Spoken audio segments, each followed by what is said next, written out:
Him off the hook right off the bat. Well,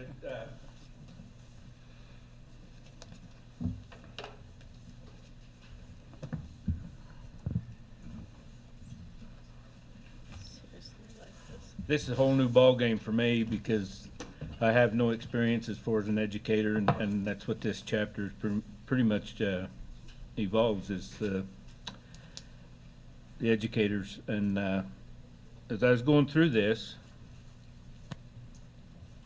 I'd come across different parts, and I could think back when I was a sophomore, junior, senior in high school,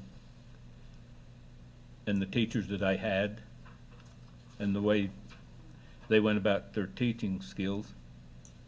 And it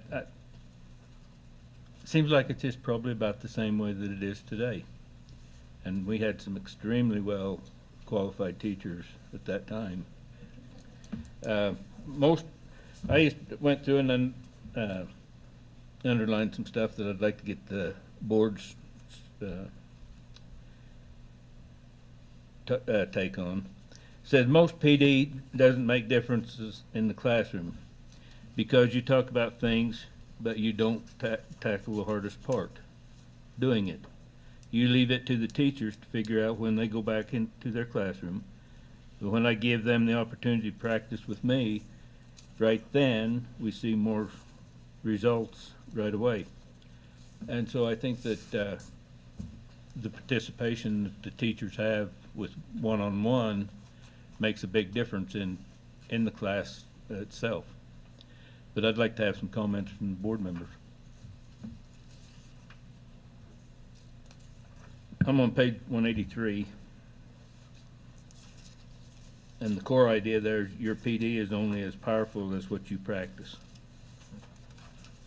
I'll jump in. So, yeah, this chapter, Scoot, all on professional development. I'm going to go to the back because I know everyone's going to take mine early on, so I'm just going to go back. I just love, well, they talk a lot about, well, in any business or whatever discipline, or I can't even think of the word right now. Whatever you do with your life, continual education, professional development is a part of it. So with businesses, with teachers as well. And this was really aimed at leadership people doing professional development for their people, for their teachers, really.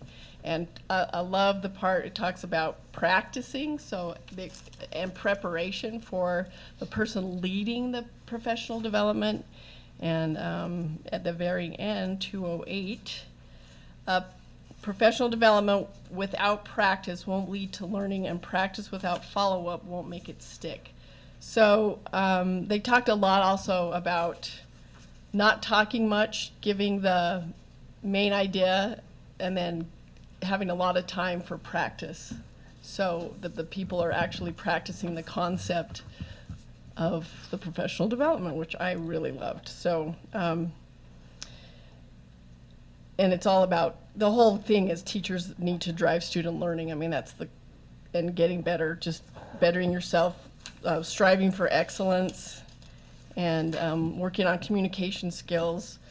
And I just think the last conclusion, can I just end with the conclusion, because I love this? By creating professional development that is relevant to school needs and grounded in practice, you can train as many as hundreds of educators at a time in the skills that take instruction to the next level. In fact, of all the levers in this book, it's probably leading PD that, when rolled out right, empowers school leaders to replicate incredible teaching at the greatest scale. Master the other, and then it talks about some of the things, but I just love that whole idea, is get an individual teacher to succeed. I mean, what's the most important thing about education? It's that teacher in the classroom. And so if they are masterful teachers, and they have to continually learn, as all of us do in any profession. Yeah. So anyway, those are my thoughts. Sorry that was long. That's okay, because there was another one here that I went down on. It says, principal talks about the breakdown of the curves when students get a wrong answer in class. Rather than letting the student grapple with the error and unpack their thinking, our teachers are consistently stepping in and just telling them the answer. And I've seen that time and time again. But I don't know how they would feel, not being a teacher or anything about how they would feel about if you had 2 or 3 here and 2 or 3 here, and they got to arguing back and forth about what you would do. But I think that the teacher should let them work it out. So, Scoot, it's interesting. I had the opportunity to observe several classrooms at the high school this week with Christy Nerd. Was that yesterday morning, Christy? Yeah. My goodness, time is funny, So anyway, it's interesting because every teacher has just a little bit different style. You have some teachers where the kids are seated kind of like we're seated here, right? The desks are just spread out and there's more of a lecture base.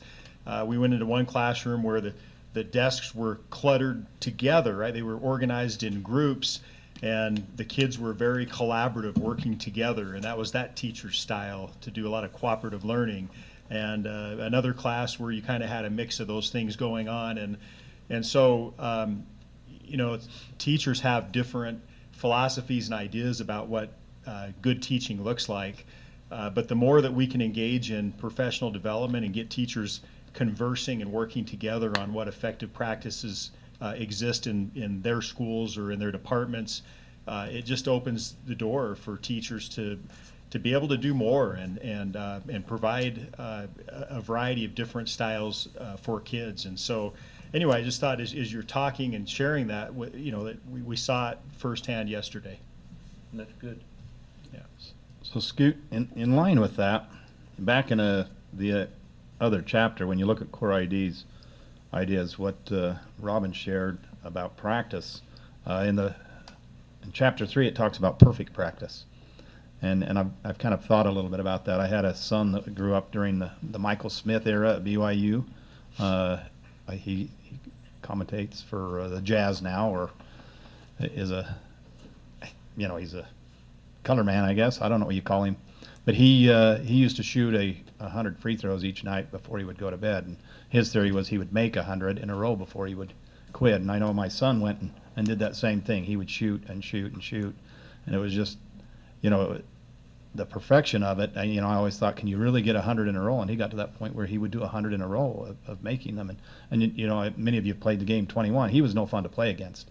It was just, it was misery, because I felt like I was twice his size, and he still could beat me because he just didn't miss.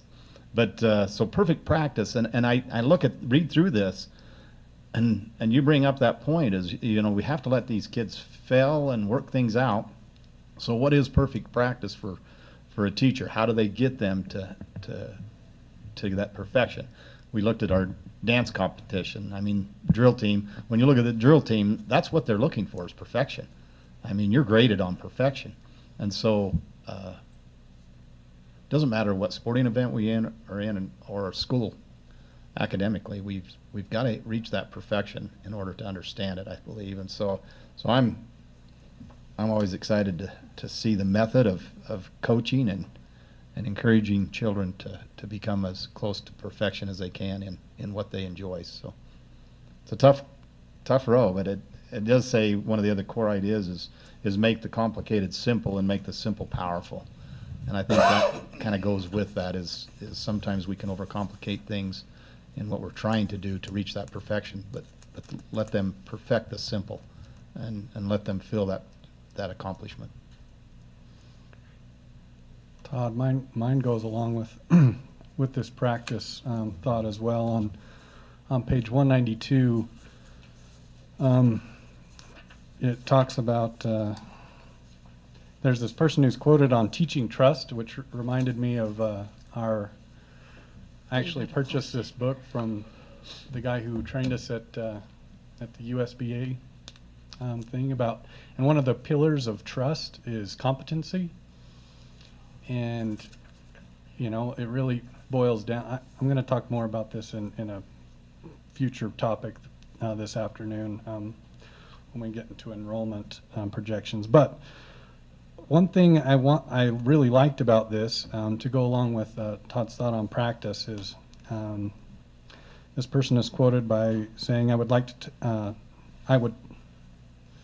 they're reliving how they would do their PD. And Mindy Merrill, I don't know if she's in here. She was. But we actually noticed this. We handle a lot of the coordinators training, and we realized that we were doing too much talking and not enough practicing. You do need to right? You would need to teach a kid how to shoot a proper free throw, right? But in this, it says Tressa recalls that because she was talking too much, that meant when my teachers left the room, I still didn't really know if they could do the skill or not. So we have to make sure when we're doing our PD that we're giving that time to practice, so that we know if they're going to practice a proper shot, right? So anyway, that was my thought on it. Maya, for you, Tanya. I'm good, whatever you like. On page 216, there's something in this chapter that stuck out to me. we want our kids to succeed in school, and I think sometimes we put too much pressure on ourselves as students and as adults. We're scared of making a mistake. And I know for me, I make mistakes every day. And as I read this chapter, and I thought on page 216, right in the middle, it's not a core idea, it's not anything, it's just in black, it says pulling the lever. And so I've often wondered on them professional basketball teams, I enjoy to watch them, what would possess one of them guys to be demanding the ball, wanting the ball, to take that shot and either be the hero or the guy that lost the game. But you can never be that hero if you're not willing to take that shot. And making mistakes, I think we all need to realize that making mistakes is part of life, and that's how we learn. The only way you're not going to make a mistake is not do anything. So if you're doing things, you're going to make mistakes. The important thing is how you handle them mistakes and what you learn from them. So pulling the lever the last couple of weeks has been something that has weighed on my mind a lot, and I've thought about it a bunch, because doing the same thing today as we done yesterday and expecting different results is that's just idiotical to expect that. But if we pull the lever and learn from what we've done, and that's what we want our kids to do, is pull the lever, strive to be better. Yeah, they're going to make mistakes, but I think that they need to know that's all part of it, because we're all continually in school. If you're not still learning anything, you're pretty much wrapped your life up. I firmly believe that, because we never quit learning, no matter what we're doing. I really like that, being willing to make mistakes. That goes along with the thoughts that I had. I was just thinking back to a couple of different experiences. I guess I learn a lot from experiences, and so I was thinking every time, and I think sometimes I'm misunderstood when I do this, but if I like musical theater, so if I go into an audition, I try to ask afterwards for feedback, and maybe that's been misunderstood at times. Maybe people think that I wanted them to justify their decision or something, but I actually really just want to improve, because there's no sense in coming back to audition again and again doing the exact same thing if it's not working. And so that feedback is the most incredibly valuable thing I could possibly get, is someone telling me what I could do differently, how I'm coming across differently than I think I am. Successful people are very accurate in their assessment of themselves. They're really good at identifying their weaknesses and then working on them. If we don't do that, we'll never improve. And so I really love that. And then the other thing I was thinking is, I'm sure that we have teachers that are frustrated with this evaluation, right? To be critiqued and to feel that pressure of having someone coming and telling them, especially our experienced teachers, right? They could be feeling like, I've been doing this for years. Maybe I've been doing this longer than the person who's critiquing me, and so it can feel maybe a little frustrating or insulting.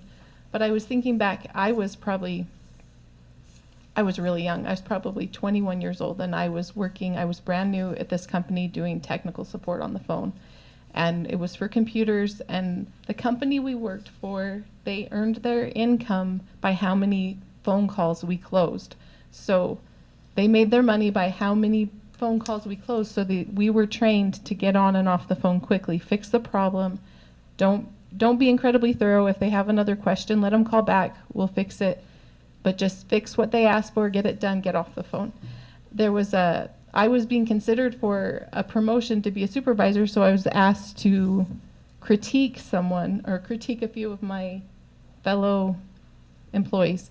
Well, one of these employees had been doing technical support for 20 years. He was extremely intelligent. He knew what he was doing. He was very bright, but he had worked for Corel. And at Corel, they did their own technical support. And so they were very, very thorough, and they weren't getting paid by how many phone calls they closed. And so his phone calls were always about an hour long. And they went on, and everybody else is closing 10 to 12 phone calls an hour, and an hour later, he's still on one. And so he's not going to be a sustainable employee. They can't afford to keep him, right, if he keeps doing that. Well, I had to critique him. I had to tell him that. I had to tell him that's not working. That's not the business plan here. He didn't like it. He didn't agree, and he didn't take that feedback. But I guarantee that didn't help him keep his job either, and it didn't help him become better. And that's hard. But we can all grow from feedback. We can all learn new things no matter how long we've been doing it. We all have things to learn, and we can all help each other, and we can all learn from each other, and it's really important. I have one other thing, and it's core idea on 208. A PD without practice won't lead to learning, and practice without follow-up won't make it stick. And I think that's what you're just referring to there too.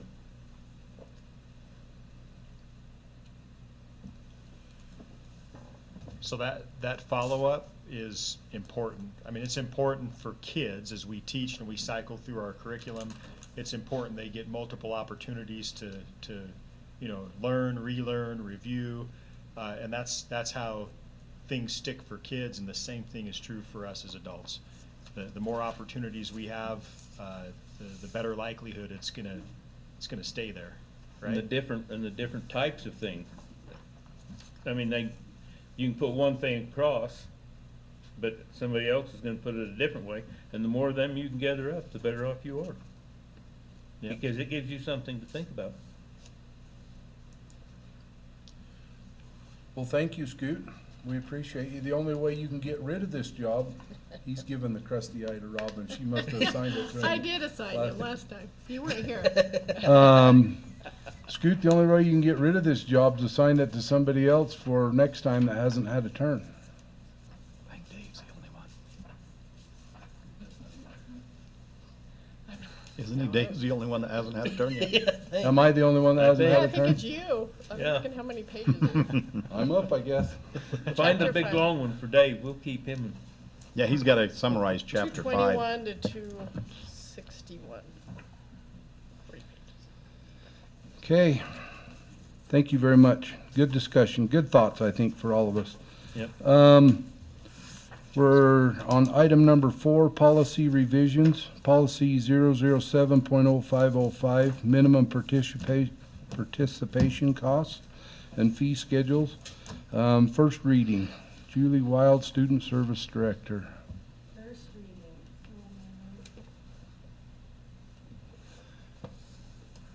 You got it. Got it? All right. So, I have to tell you, I've been in my office behind closed doors with the special ed coordinator and my secretary working on special ed budget since 8 o'clock this morning, so I'm grumpy. I know you're happy. You need chocolate? about it. Are you a chocolate person? Let's talk about our favorite thing, school fees, student fees.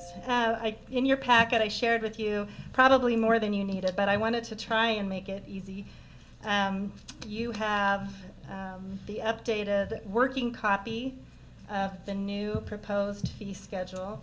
And then it just got so messy because I crossed a lot of things out. I'm trying to clean it up a little bit. So you have a cleaner copy that hopefully made it a little bit easier to read.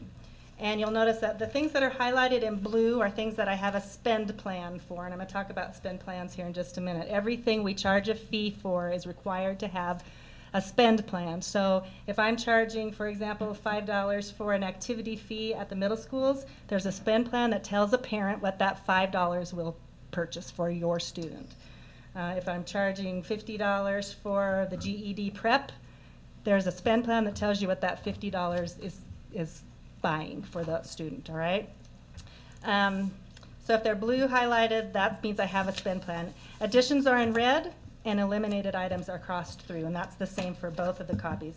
And then I also included a couple of spend plans, and I have all of the spend plans. If you want me to provide all of those to you between now and the next meeting, I can do that, or you can come in and see them, but eventually they're going to be linked online so that parents can click on basketball, and I can see what my basketball fee is getting my student. Just a couple things. I know you're going to have questions, so I wanted to go over some things to maybe clarify some things that you're questioning. You might notice that some things really went up, and that is because the state is requiring us to do these spend plans and to be very transparent about what a student possibly have to buy in order to participate. So for example, I've used this before. A girl that makes the softball team needs a glove, right? And so you might have to buy a glove, but most likely a girl that makes the high school softball team has a glove, right? So they won't have to buy an additional glove, they use their glove. But we have to include it in the spend plan, because if we have a student that makes the team that's on fee waiver, that doesn't have a glove, then the district would be responsible to purchase the equipment that that student needs, because all of these fees are waivable if they're on here. So that's the gist behind it. The state wants us to be transparent with what it's going to cost. They want to see equity, and that was mostly for districts that have more than one high school. So you go to Nebo School District, 5 high schools, I think. They were charging different things. The wrestling cost $50 at one high school and $500 at another high school, and the state didn't like the way that looked. We don't have that problem because we just have one high school. But those are some of the reasons why they've asked for these spend plans. So we've included everything. I wanted to just give you an example. I pulled, and this one isn't in your packet, so Phyllis is going to be mad at me, and I'm going to have her add it later. I pulled the boys basketball because it jumped quite a bit. Last year, the boys basketball fee was $530. This year, it says it's total is $1,700. Estimated cost to the student is $1,200. And it is, a lot of that will be offset by fundraisers, right? But the reason that jumped so much is because the coach this year was very inclusive of everything that it would cost. For example, last year he didn't include the shoes, basketball shoes. You got to have shoes to play basketball, right? Maybe you already have shoes, so you don't have to buy new shoes. But he's included that in the spend plan because that's what the state has asked us to do. There are tournaments included. The hotel fees, if they're traveling, $40 per trip for a hotel. Summer camps that a student may choose not to go to, may or may not go to, but we have to include those things. Even if they are optional, the state asked us to just delete that word optional from our vocabulary. If a coach talks about it and mentions it in a meeting, then it's part of the fee schedule. So that's why some of these have really increased. Not because we're going to charge more to the kids, but because we've been more inclusive about everything they could possibly have to purchase in order to participate in any given activity. Just so you know, this is, again, the first reading. I've already got a meeting scheduled with Jason and Rigo. We're going to be going through a lot of the spend plans line by line just to make sure that we are indeed including in those spend plans everything we need to, or are we including some things maybe we shouldn't be. So I promise you there will be changes between now and March. This has to be approved by April 1st. So that's why I bring it to you now, have to bring it to you again in March, and get it nice and cleaned up so we'll be ready for it to be approved before April 1st. Questions?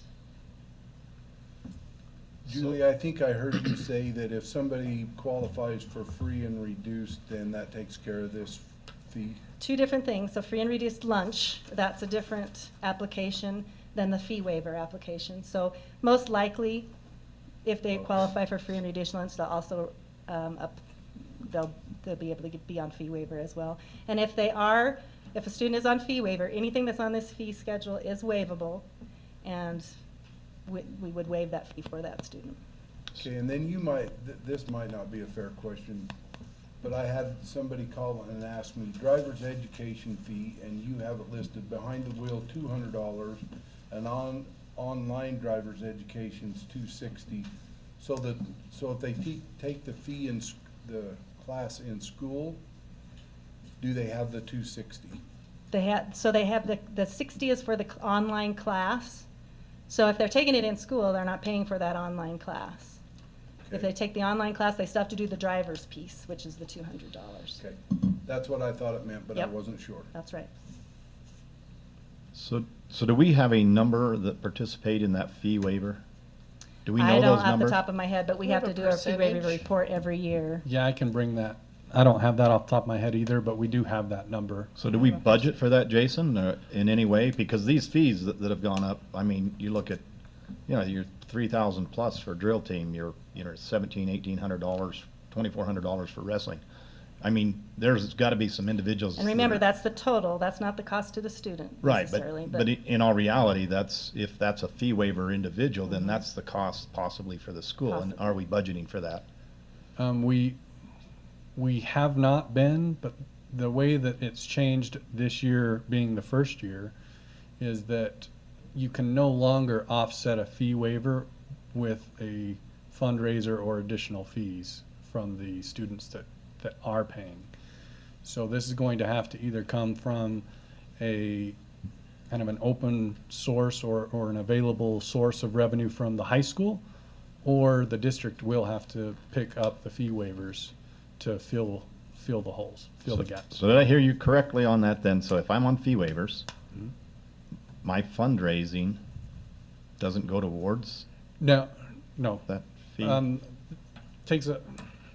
So fundraising has been one of the major items of confusion with this new fee schedule.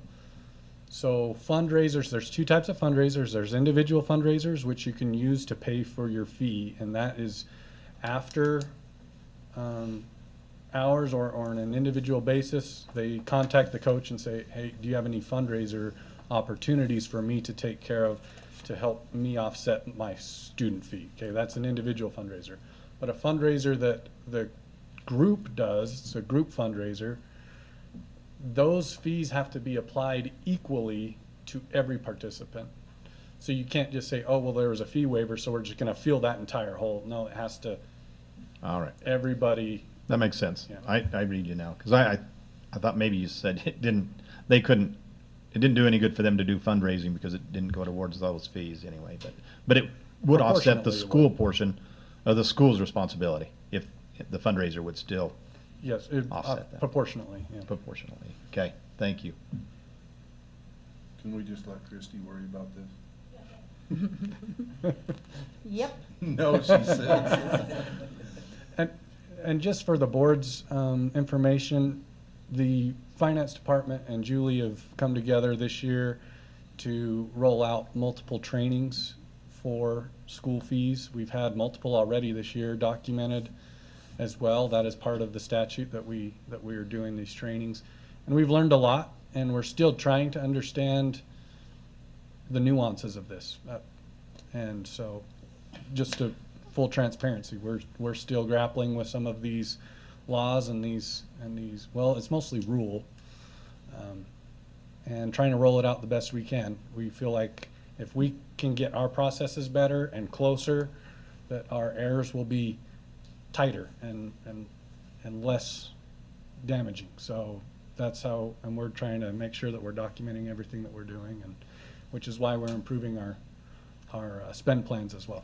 So Couple other things, the Eagle View column will be eliminated. Eagle View does not charge any fees. So that whole column will come out. And Robin pointed out correctly, this really should be the maximum participation cost, not the minimum. So I'll make that change too. Tanya, you were going to say something. I was just curious, are we going to be really thorough in training the kids so they understand that this isn't, if I was And on the drill parents. team, and the parents, that they understand that it's because it's more thorough, that they don't think the fees just went up, just, Doubled. are they going to be Yeah, really and well informed? there's a comment on here that I think I can really, right at the very top of this policy, it says extracurricular fees are supplemented with individual and group fundraiser opportunities for all students in order to lower the out-of-pocket amount for students. I think maybe I can blow that up and highlight it so that that's the first thing you see instead of just going right down to basketball and saying, oh, holy cow. So I think I can blow that up to make sure that that's the case. That's a good idea. I remember coming here I know, it and seems a little- looking at the fee schedule, having 3 Mm-hmm. daughters in high school playing basketball. I thought, oh man, that's a lot of money. Gotta take But out a loan. it really wasn't, right? It wasn't even near that amount, that maximum amount. But that's what you see. But it was scary, yeah. Yeah, and So this we year need to you'd really highlight say, that. oh, wow. Well, I would just hate for a child to completely miss out because their parents just saw the fee schedule and said, yeah, Right. no thanks. Yep, Yeah, good yep, point. Absolutely, absolutely. But don't you think that there's a lot of, even the parents, when they see this, and they see that 3,500 or whatever it is for cheerleader? You'll say, no way, you're not trying out. Well, and that's what I'm wondering, how much damage is that doing to program by only having, I would say, the wealthy participate in that, when you've got others that are just as good, but they don't have the money to do it. Do you think, Scoot, by Julie blowing that explanation up at the beginning, that will take care of that? I don't know. Can I answer this question real quick? Yeah. With the spend plan, what we're doing is actually putting a dollar amount to what's already costing. So we're not increasing the cost of participation. We're just trying to be, well, there's a lot of problems that I have with how this is done. Let me just get that out of the way. Because I believe that Amen. we're being forced to be transparent, but this is almost misleading, right? Because they're saying every fundraiser has to be included in a spend plan. That's considered a school fee. So I understand that, and that's what we're grappling with. However, the cost that's showing up on paper is not more or less than it's ever been. It's just on paper. So we need to communicate that well, Scoot, so that people don't think that it's now costing more. All it is just, I would think there should be Reporting more. like really good information on every single sport available, really available to the kids, that shows here's the breakdown, and this over here is what's at your discretion. Like you're going to pick your shoes and what you spend on those. And that's Where- what the spend plan. Yeah, so if they can see that spend plan and see it early enough, then hopefully. So maybe the way maybe you could have a column, just a thought, because if you go down to the spend plan, it has it as, out of pocket. you have estimated cost to student, let's take drill team for example, is $200 less than this year, $1,462, which is, if you know what they get for that bang for their buck, that's a lot. And then it has, so maybe you could do a column where it has the student, then the total cost. And just, I'd like to speak to just a second, they've been told, I've had an indirect window, they've been told to put everything down. Like, you write down every single thing. I mean, they've been encouraged to write down everything possibly that could be spent. So it's not, so that's why the maximum to me. And then, Scoot, I just want to address also, just having been involved in extracurricular issues, things, I've never seen a community that doesn't go out of their way to make sure kids can participate if they want to participate. So they get taken care of in other ways too. So as a coach, I saw people donate for other kids that couldn't afford it. I mean, when we had that downturn and we had parents losing jobs, it was amazing, the people that stepped up and said, I'm going to take care of this. It was a year that we actually got to travel to Florida, and so they said, I'm going to take care of this student because I know their dad just lost their job. So there's other things that come into it, and the legislature also has curricular fee-ish stuff that they're talking about. So we have, anyway, they love to get their fingers involved in everything here. So just a public comment. Yeah, we're not sure. Should have made that. Should have kept that inside. Yeah, we're not sure if it's good or bad yet, what they're going to do. So they're either going to force us into spending more or less. But I think you have to add and see these fees, especially those fundraisers, because I know a lot of parents just purchase the fundraisers or pay for that fundraiser because that's just the way it is. So those are realistic. I understand why they're asking it, and I know it's difficult, and it really does look to me like there's no way I'd have a son wrestle. You're looking at about $7,000, to wrestle if you want to go in those tournaments. And I guess those tournaments are optional in some ways, but yet, it just makes you really think, wow, even a fundraiser, I've got to have a son raise that much money. That's tough. Or a daughter now, because it says boys wrestling and girls wrestling, is a third of that or a quarter of that or less, and so there's going to be some misunderstanding there. Well, true, and I've looked at every single one of these spend plans, but I don't have them memorized. I'd have to go in there and look at that wrestling tournament invitational. Perhaps it's being totally offset by a fundraiser. I don't know, and if it is, then maybe, I don't know, maybe we need to look at how we can make that be really, because maybe a parent won't even click on the link to go and look, and if they just see the big dollar amount. So I we can agree. work on that. format. Any other questions or comments for Julie, board? She's got her hands full with this one. Yeah, she does. One more time. One more time. Thanks, Julie. She's not threatening either. That's a promise, I think. Okay, next, wellness policy, first reading, Rick Johnson. So I invited Sherry as well as Mark Rich, because we have a couple of their policies today, so if you have questions. Our policy committee, we see all of the policies that come through, and so all of us are learning the different departments. And so we might not be able to answer, that's why she's here. But anyway, she's required to, on a regular basis, bring this to the board. And so she's gone through a review committee with a nutrition committee. And then it came to our policy committee, which we went through and posed some pretty good questions to her, sent it back to her, and then we put it out for public input. And you can see the suggested changes. Some of them are related to outdated information. Some are trying to consolidate information, as well as there's additional changes that need or are required to be put in. So.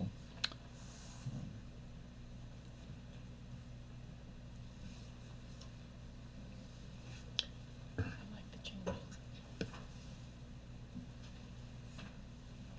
Any questions Robin, on that? did you have a question? Oh, I like the changes, and I did have a question for Rick, but he explained it really well. It was 2.2. I was just wanted to know, and he explained it. Do you want to talk about that, the justification for the So no less than? yeah, it's taken it from mandating the 30-minute that kids have to sit down and eat. There was lots of struggles getting first graders to sit for 30 solid minutes and eat those crappy tots. Sorry. Those pumpkin tots or whatever they're called. Anyway, it doesn't require that, but it allows the 20 minutes of sit down time right there, and then Sherry understands, she's eating some. Just You lost kidding. points, right? I'm not a yam person, and so I apologize. But anyway, that allows them to require the 20 minutes, but they don't have to sit for the 30. So it's a good change. Board members, any questions for Rick? You guys all good?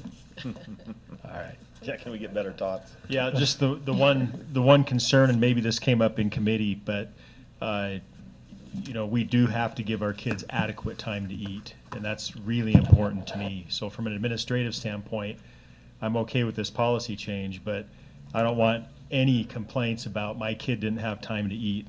They were forced out of the cafeteria, rushed out. Kids have to finish their meals. They really have 30 minutes. It's just they have to, right? That's what this is saying, but they have the 20 minutes Of sit down. of So- sit-down time. Right. So in today's environment, they're making those classes move in and out at the same time, though. So I guess that's what's creating, I guess what you're saying, Superintendent, is the kid that takes 30 minutes to eat may not have that 30 minutes to eat now. Well, or, we account for lines and how long it takes to get your food, and we think we're giving them 20 or 30 minutes, but really the kids at the end of the line, or for some reason, end up really only having 7 or 8 minutes, and they're rushing and not being able to finish their food. So I just want to make sure we keep a pulse on that, Sherry, and make sure our kids have adequate time. Okay. Okay. Yep. I don't know that they've ever been forced to throw their food away I know as a principal, it was give the kid the time to eat. If he wants to miss his recess, he's eating. So I don't think And in that's today's environment, if I remember, I've been to the school a couple of times and went through with them, and it seems like you all move together. When you're sit down, you eat, and you move together, which that may change, hopefully will change and allow those kids that are done to get up and go play and stuff their food in their milk carton and run. Whatever they do nowadays. Whatever they do nowadays. But it does allow that required 20-minute sit-down time. So Okay. Come home with them. any other questions on This is a second reading? first reading for this Oh, one? it is, First all reading. right, today's date, sorry. Yeah. Hey, Rick, I do have one more question. Yeah. 2.3.9. Do the this is a great change for a parent of a type 1 diabetic. But did the elementary principals see any problem with this? with Students the- will be allowed to visit the water fountain throughout the school day and carry a water bottle in class. So there was administration representation with the committee that put it together, and really Is it's, that from this? um, Chris? Yeah, I think it's great. I'm huge. Good change. Great change. So are those Thank you. no-touch faucets then, or is that? Okay, that's what I was thinking. So I have a question. I've asked this in committee meeting before, probably, but on 2.3.10, it talks about meals provided for special dietary needs, and then to refer to the other policy. But I know my experience as a parent, it's really frustrating if a child has a lifelong disorder or disease, that you have to go to the doctor every single year and get another form and submit it every single year as if it's going to change or go away before they can accommodate their dietary needs. Is that necessary? I'll go ahead and let Sherry, come on up. So, yeah, so the specialized trainings form does not need to be filled out every year. It really only needs to be filled out once. We do ask our head cooks to call every parent every year, just to see if there's been any changes. If there's something that needs to be added, then that does have to be added by your doctor. Yeah. If the mom says, no, things are the same, or even, actually, we can like loosen up on that a little bit. We can document that and just use that same form. Oh, New is form's that only needed if we need Change. to add something. is that new, or because not. I know I've had it happen almost every single year with more than one child, because I have a child that has celiac disease. I have a child that has a lactose intolerance, and every year I have to turn the form in, and they won't do it until I get the letter from the doctor again. So talk with me later, let me find out Okay. what schools out there are, we might need to do some more training. Uh-huh. Yeah, there are times when kids move from one school to another. Yeah, that would make more Sometimes sense, that might yeah. become lost, but we do try to actually transfer those Okay. from, when they live up in town to the middle school. We try to send those up. Okay. Sometimes they get lost in the shuffle, but. Okay, thank you. Sorry, it's more of my own personal thing. Sorry, but I just. Tony, who's passing on the bad genes at your house, you or your husband? You We'll go don't with know? him, right? Hey, it's him. She's blaming him. Okay, we're gonna move on to district-owned vehicles, first reading, and that's Rick Johnson also. Okay, so this one, we currently don't have a white fleet policy for the district vehicles, and Mark Rich has requested our committee to look at this one. He's worked with some model policies, and basically to help give him a framework to work within to develop procedures within his department for those vehicles. This is separate than this transportation policy for students. So this is just the white fleet that district employees work with, and it's not transporting students or anything that way. So, and Mark's here to speak to this, and if we need to. Oh, Sorry, Ms. Great. Board members, do you have questions about this policy? and this is first reading also. Yeah. Superintendent, Jason, this one's a brand new one. Have you found anything that you? So I had a chance to read through it, and it's pretty consistent with what our practice has been for the most part. I think it's good. I know Todd had some ideas and about white fleet and maybe going a different direction. And Todd, I think that's something maybe we start at the finance committee and Right. start having a conversation about, because it might save our district some money and be a win-win for some employees. So keep that thought in mind. But this, it's pretty sound. I like it. It's good. We went through it as a committee, and this one was one I didn't receive any feedback or emails from the networking at all. So. I could just say that I didn't come up with this myself. I took a look at many different districts, and this was very close to a policy that a district had in place for some time. We tweaked it to our needs, but this is pretty close to a policy that's been in another district in the state. So thank you, Mark. I'll kind of give you I received some calls with some, obviously, folks that felt like maybe we were abusing, or we had some employees abusing the use of these vehicles, and so that's kind of where I brought that up, and then, there are a lot of times that, we had that same thing in the company I worked for. If they saw a car Walmart parking lot, I received a call if it, didn't matter where it was at. If it was after hours and they were at a softball game, I received a call. It was one of those things that we changed some policy. We moved to maybe some of the employees having a compensation of some sort for their use of their own personal vehicle per month on an outrun or a running basis, if that makes sense. So they use their white vehicle, I guess is what we call it here, for personal use as well as home use. They track their mileage and do things like that. So that's just another look. But reading through this policy, it kind of covers some of those things. It does leave some opens for the administrator to make some decisions based on needs, and I think that's always a positive. And so I think as a reading from what I'm seeing, like I say, there are some other options out there, but I think this helps. And when it's stated in the policy, when I started looking for it and couldn't find it, and that's kind of what I was just curious of how to respond as to what is policy. And so appreciate the effort of getting this ready on us. And one thing, we haven't had in policy anything about revoking privileges or anything in the past, and that was one item that we talked about making sure was in here. That we reserve the right to, In those. if there's a situation that we don't feel that somebody should be using a white fleet vehicle, we want to reserve the right to have supervisor have that authority. Yeah, and I guess we need to look at it somewhat of the insurance policy and how these white vehicles are covered. If we take, say I decide I'm traveling in a company vehicle, I've got an assignment in Salt Lake for a meeting, and that evening I may stop at dinner, and I've decided to take 2 of my grandkids with me, and I don't tell anybody, are they covered on that policy? If I'm in an accident, is the school sued, that type of thing? And so I guess that's my concern, is what is our liability with that? I know our company, if you're traveling out of town and you're going to be using or taking somebody other than yourself, those names are mentioned on that report that says I'm going to be driving to Salt Lake. I will be transporting X number of people. These are their names. They'll be riding with me, and then it's approved before they leave. We have something similar to that in the policy.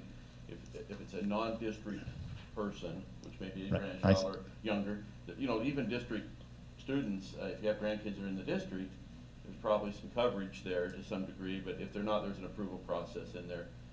I know that risk management is highly recommended in the meetings that I've been in, that we have some sort of policy, a district-owned policy, and so that was one of the reasons that there was a little bit of a push for it too, is to come up with something to cover some of the needs in risk management, some of their concerns that have been there in that regard. So In practice, we've been doing what you just said. Right. We've been doing that in practice. Right, For, I don't know how many years, guys. Quite a few years. Yeah, Yeah. so just so everybody in the room is, there wasn't abuse of what the challenge was. Superintendent showed me the documentation, and it was great. And I think that needs to be in the policy as such, that it's not just practice maybe, or maybe it is all right if it's in practice, but it gives us the ability to look and say, hey, yeah, this individual did have approval to take his family or her family and travel to this spot and come back. And so it was easy for me to respond to those individuals that called me and said, hey, there was documentation, and I'm aware of it. So we can make an adjustment, take back to our committee a recommendation of referencing that process in this policy, if you would like, if that's something the board would like. Yeah, it's just, I just, when you look at risk management, as you said, I think that's just something that we definitely need to look at. Why don't, with that, I'll make note, I'll reach out to risk management on their best practice or guidelines in that regard, so we get a clear cut from them. Rick, and I'll get with you on that. Great. Sorry, I asked this in the policy committee, but I'm not sure we ever really came to a strong conclusion. But if someone's going to drive one of these vehicles, they're going to have our students in there. Do we periodically pull a check on their driving record to make sure that? I remember our conversation, and I mean, Yeah. we're going to address that in our transportation policy. This policy addresses slightly that, but it's going to be more in the transportation policy, which will be coming before the board probably in a month. Oh, yeah. But we're going to address that. I know that you addressed I concerns can remember there. what we decided. Thank you. Yeah, no, we're going to address that in the revision Okay. of our transportation policy. He's got a draft that we'll go over on This month. the 22nd or 22nd. 22nd. Thank you. You bet. So Rick, just procedure from here, this is the first reading, is this going back then to? Yeah. Because I do have So some. we can approve its first reading, and we can make the adjustments in our policy meeting, Okay. bring those back. So, Thank you, guys.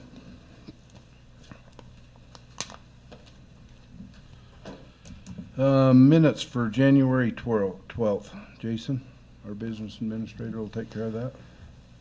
The minutes were sent out at the end of last week. We did receive some feedback, and we've made those updates and have got them back out to you guys. Are there any additional changes that need to be made to those minutes? Not that I've seen. You okay, Scoot? Yes. Okay, do you want to go on to purchases over 50,000 then, Jason? Sure. Yeah, so we have a purchase over 50,000 and a contract over a year that's proposed. Those are the two items that I committed to bring to the board, and the first one is for lighting at the Uintah High Theater, and that is for $95,999.02. So we are just under budget. I believe we budgeted 96,000. So that's great. It's line 22 if you guys were to go onto your capital outlay spreadsheet. And then, so I'm just going to present them both and then field questions as needed. The next one is for a, sorry, I'm losing my train of thought up here. It's for refinishing the gym floors, and we, in talking with Bill Seibert, we've chosen to put this more on a recurring basis. We know we're going to have to do it. Let's get the price locked in and make sure that we're on their schedule. There are some risks of not being on the schedule and being bumped or not being able to get a floor refinished, and we have a more slick floor, which poses a risk to everybody using the floor. So those are the main reasons why we've chosen to go to a contract with this company. I'm forgetting their name as we speak, but I believe it's Mountain Heights Hardwood Floors.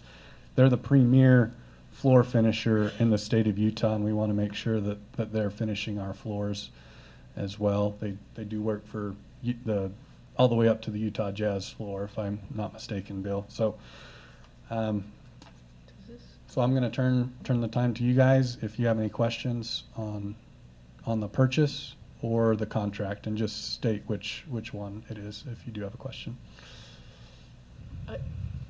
Does the floor include, I read this, but I didn't see, does it include the travel time since they're out of? Assume it's in their per square foot Must be just. price. square It doesn't foot show price. anything Yeah, there. I would imagine they didn't just see filled it into. They're out of Pleasant Grove, so I just, since I didn't see it in the contract, so it must be part of it. It's a fixed amount, $9,362, and it gives us this schedule of repairs on an annual or biannual basis. So. Okay. Any other questions from the board?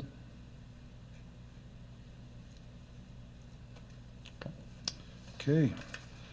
Approval of sub-incentive plan. Rick Johnson? Did he get mad and leave? Oh, I just can't see him. Maybe he got beat up over the lunchroom comment. I apologize for my pumpkin tots comment. Okay, so we're seeking the approval of the sub-plan incentive program through the remainder of the year from the board.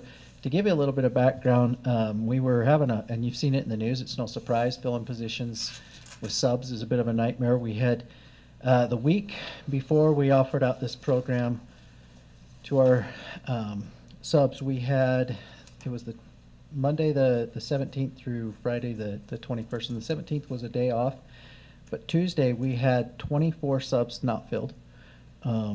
Wednesday, we had 24 subs not filled, and Thursday, we had 17 subs not filled. So we were having difficulty filling subs before we threw out the opportunity that if you can. But as I went back and did some research, we were finding we had maybe 30% of our subs that were accepting jobs. And so we knew we had the pool to be able to do it. We figured some of them might be sick and whatnot, but we did a poll of the reasons they choose to sub, and a lot of it was flexible time, some of them additional money, and then we threw out, what would make it so that you might accept more jobs, and it was increased benefits or increased job opportunities or more money, and so we threw out a $100 incentive for every 5 days that they would fill. The next week, we had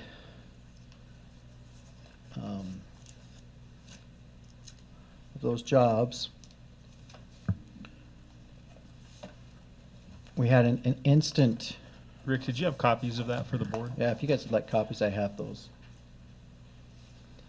Thank you. Well, you're handing that out, just so the mayor knows. I saw Governor Cox was teaching the other day, Mayor, just so you know.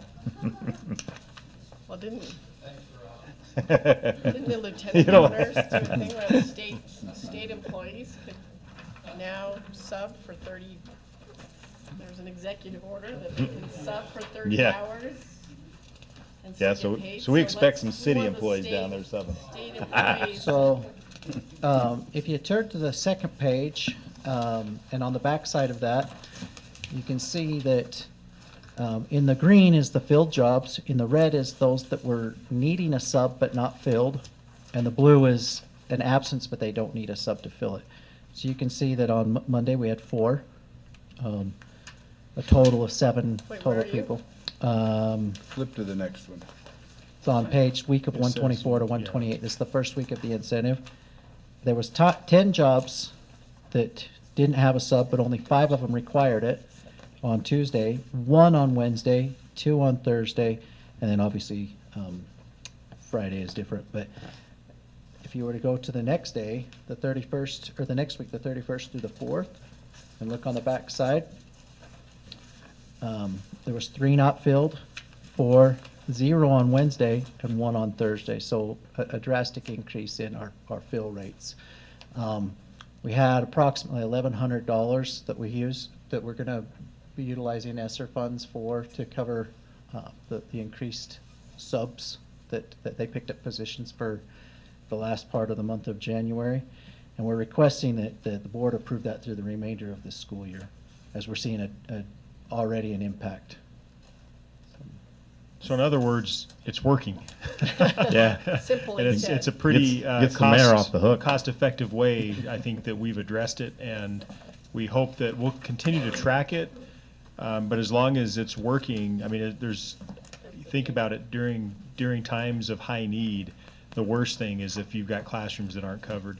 That's going to hurt us as far as our ability to keep schools open more than anything at this point in time. So, yeah, my recommendation is that we continue this throughout the end of the school year, and then just continue to monitor and track the impact. Maybe something we want to consider doing long-term, or maybe at the end of the year, we look at it and say, okay, we got through the hardest part of this, now let's just reevaluate how much we pay subs and go back to what we were doing before. On a side note, we partner with UB Tech to do our initial sub training. Goes through management, planning, professionalism, and a number of different modules. But we've increased the number of times that we're able to train. They've offered us some more courses. Today we had a basic training for new subs, and obviously all of these won't come to work for us because some of them go to work for UB Tech, but it's the largest group of subs that have shown up. So word has gotten out. We had 10 immediately contact us wanting to begin subbing. So it's also helped us in our pool of people that want to sub. So. I say just one additional thing, the funding source of this. I would like to just let Jaime Leyba and Ruth Ann Nelson know how much I appreciate them managing the ESSER monies. I want the board to know as well that even a request from the superintendent and business administrator they still force me to go and fill out. We have a process for this, and for all the principals that get bugged. Also, I want you to understand that we have a process in place that we are managing these funds, and that I go through that as well, and I appreciate that oversight. And this is a direct impact from COVID-19, and we believe that these funds are properly used in addressing this need. So Jason, that's where the money's gonna come from? To pay for this $100, not the sub, the $100 incentive. So why not the sub if that's directly tied to the absence of the teacher? We have already budgeted for subs, that's right. and That's so this is to just the This is additional. additional. Thank you for clarifying that. So it looks like your numbers of needed subs has gone down in that last week as well. Yeah, and so it might be some So some we could have tapering off for people we could who have are peaked out, but already, is what you're yeah, thinking. Yeah. Yeah, but the fill rate has definitely improved. Yeah, obvious. Great job. So I don't see anybody with a red face, so the ESSER funds has enough funds to take care of it. Yep. Thank you.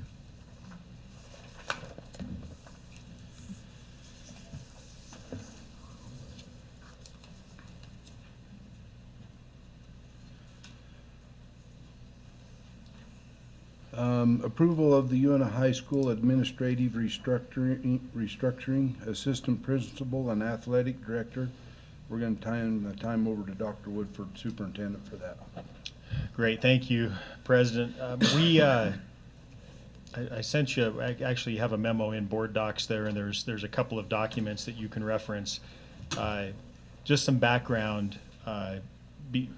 When Uintah High School went from 3 grades to 4 grades, when the 9th grade class was added into the high school, I'm not even sure what year that was, but Not either. when that happened, the way the district approached administration, knowing that there would be more of a load for administrators, right? When you add 25% more kids into your school, you have to count for the fact that there's going to be more discipline, added staff in the building for teacher evaluation, all of that.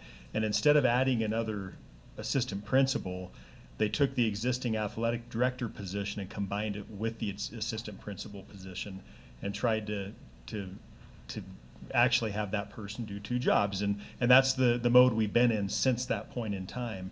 And as we've seriously evaluated the workload of that position, it's been challenging at best. It's especially when you consider the travel involved with the athletic director position. When the athletic director goes to a state meeting, even if it's a 1-hour meeting, it's an all-day out of the building day, which is tough because you have student discipline happening still.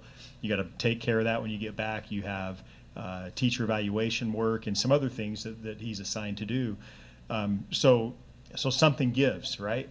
And Mrs. Nurdin, when she took the job, she recognized really quickly that, to really be effective, we really need somebody that's narrowed in, like focusing in on that assistant principal position. Likewise, we all know that the athletic director position is a tough job. I mean, there's a lot that has to happen there. And so, this isn't something that Christy Nerd and I set together and decided to do. We involved other people in the discussion, including Bill Seivert, our athletic director, was heavily involved in analyzing and helping us come up with a solution. And so this is what we came up with, that what we really need to do is go back and separate those 2 positions out so that we can adequately handle the assistant principal duties and give the amount of attention to the athletic program that we need in a school our size.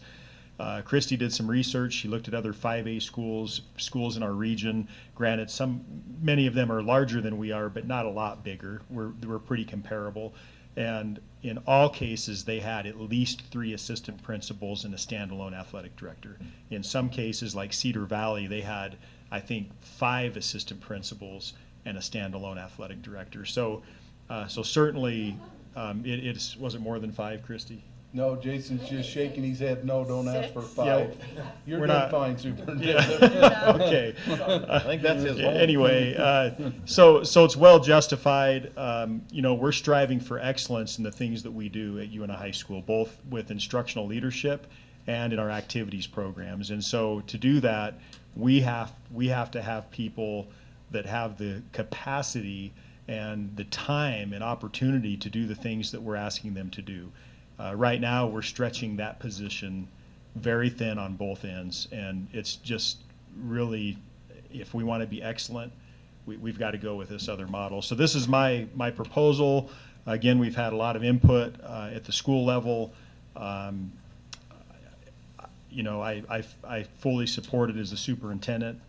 Jason can talk to you about any budget implications here, but I did include a salary schedule. And what we want to do, this would be we're proposing to put this position on the coordinator salary schedule. And let me explain why, okay?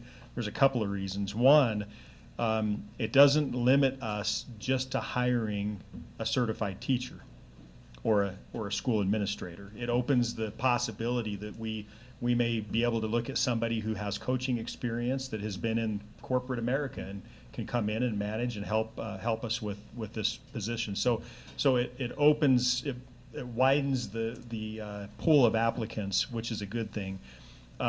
Secondly, it goes to a 220-day contract, and the value in that is that, you know, when school's out and things lighten at the high school, I have a vision, and I think it's shared by many at the high school, that we get our AD and our coaches a little more heavily involved in the youth theater programs, both with the rec department and our middle schools, and it would really provide time for the AD to help organize systems, work collaboratively with people at the town, do what we need to do. If we're going to compete at the level that we're asking our kids to compete at, there just needs to be a little better coordination. Kids can start learning skill sets, techniques, things of that nature when they're younger, so as they come up through the system, they're not learning everything in their 9th grade year. I think it would be a more positive experience for everybody involved.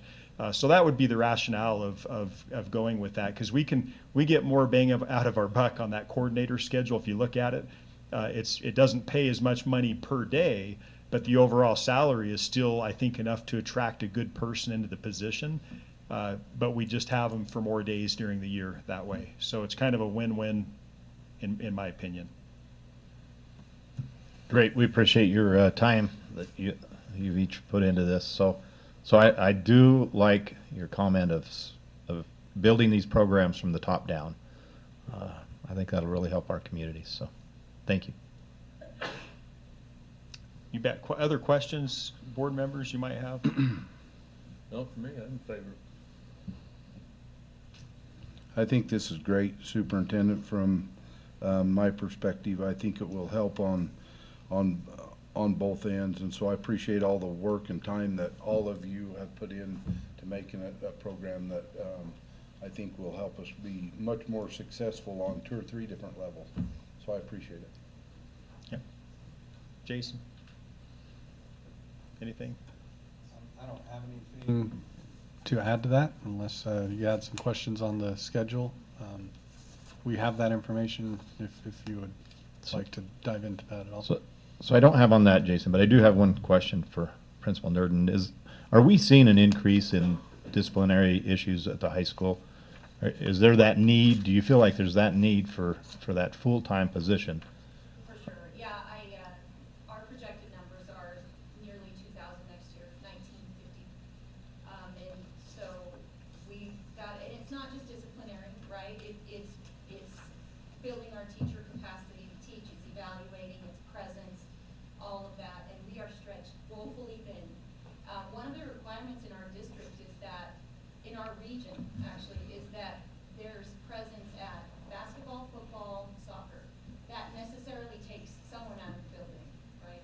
So if we have another administrator to help carry that load, it's going to be better for our kids and our teachers, for sure. Yeah, and I see we have our vice principals traveling to some of those sports as well. So I assume that must be a policy on away sports as well, that you get them out there. So that's that's what I was just curious. I mean, you take that many more students, the challenges that students have today. I mean, the world's different than it was even 5 years ago, I think, as far as being able to handle the children. But my other concern was the fact that we're going through the book, we're seeing the challenges that puts on each of you principals, and especially when you're you're looking at spending that much time with a teacher and evaluating. I just was curious of how much we had pushed or extended that requirement for an additional vice principal. But I think it's easy, Superintendent, to say, yeah, there's a need, and we don't want to undercut those that have been trying to do both jobs. So.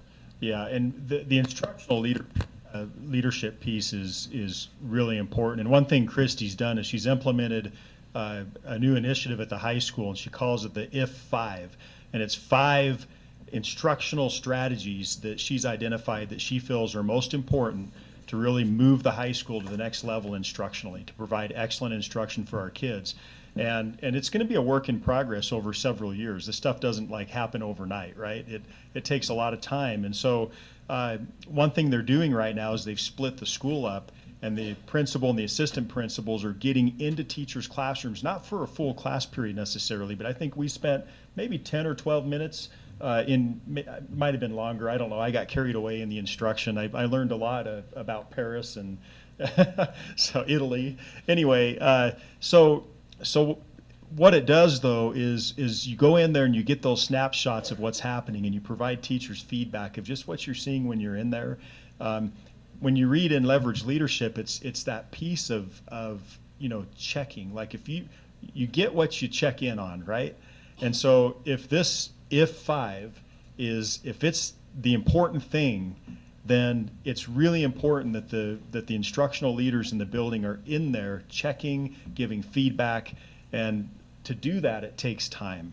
And I'm proud of what's happening over there. I think it's going in the right direction, but we gotta support that now with the manpower to make it happen. Great.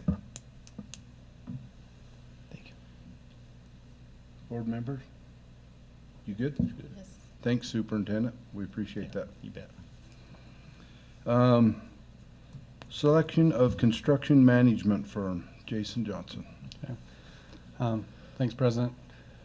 Just the board was aware that we went out for bid to handle multiple projects, 2 at the high school, a preschool, and the foods department. And that committee has gone and done its job, but I'd like to turn the time over to Superintendent. There are some changes in what's, I guess the battlefield's changed, so I just want to turn the time over to Superintendent and talk about those things. Yeah, sometimes you'd like to think that processes just can happen smoothly and without road bumps or anything of that nature. But in this case, we've had a wonderful opportunity emerge in our district. At least we hope it emerges. It's in process, but I've had the opportunity to have conversations with Utah State University about our preschool and the possibility of really forming a partnership where it can become more like a lab school, where you can get students in there, and the university then would be able to expand their offerings here locally.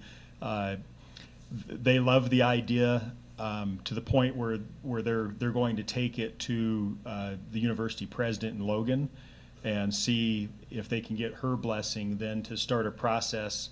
They have a process for land usage at the university, and so it does a couple of things. One, if this happens, we really need to pause just to see if this comes to fruition, and if it does, it's important that we involve them as a partner from this point forward on the project. I mean, think about it. It would be on their campus. It'd be important that aesthetically the building matches the existing building and is laid out well that way. Possibly maybe an adult learning center within the preschool, so that you can have a future class with a faculty office, those kinds of things. So it may change the scope of the project. There's just some unknowns with it, and we don't have the green light on this yet, but we're to the point right now where we have local buy-in, and we just got to go get university buy-in. But what a wonderful opportunity! So this changes the game a little bit, and I know it's hard to change the game when you get close to the end of a selection process. But I really didn't. This wasn't even on the radar until a few days after that selection process had concluded. And so it's a new development. We had another thing that transpired on February 12th, the 3rd of February, just a few days ago, last week. I received an email from the state. There's a document that's going around. It's what it is it's a report from a study that happened of 13 districts in Utah, and it's all about capital construction and facilities. And one of the recommendations in the report, and I sent that report to you so you had a copy of it, is that right now almost all districts are using a construction management / general contractor methodology, meaning what happens is you hire a construction management firm. They work hand in hand with the architect to design the school, and then they build the school. So that's kind of how the process works, right? There's another methodology where you do an actual design first with your architect. Is that you or me? You think that's me? I'm sorry. Jason was trying to get it to be quiet, but he couldn't. So the other option is you work with your architect to design the building, and then you go out to bid, okay? Get your general contractor, and then you build. So it's a design, bid, build process. And that hasn't been a popular thing in Utah as of late, but this report indicates that for run-of-the-mill school facilities projects, that's probably what we should do rather than go with a construction management firm, that it actually would save us money. Now, I'm not sure that we just got this document. We haven't had really a great opportunity to evaluate it and try to learn and understand more about it. That's the phase we're in now, but certainly we have an opportunity there as well to hit the pause button and say, look, let's learn more about this. Let's try to understand why that's the recommendation from the state before we proceed. So we've got those two things that have come up, that have emerged since we concluded that process. You guys have all the documentation and paperwork and the scoring and all of that in front of you on board docs. You've seen it.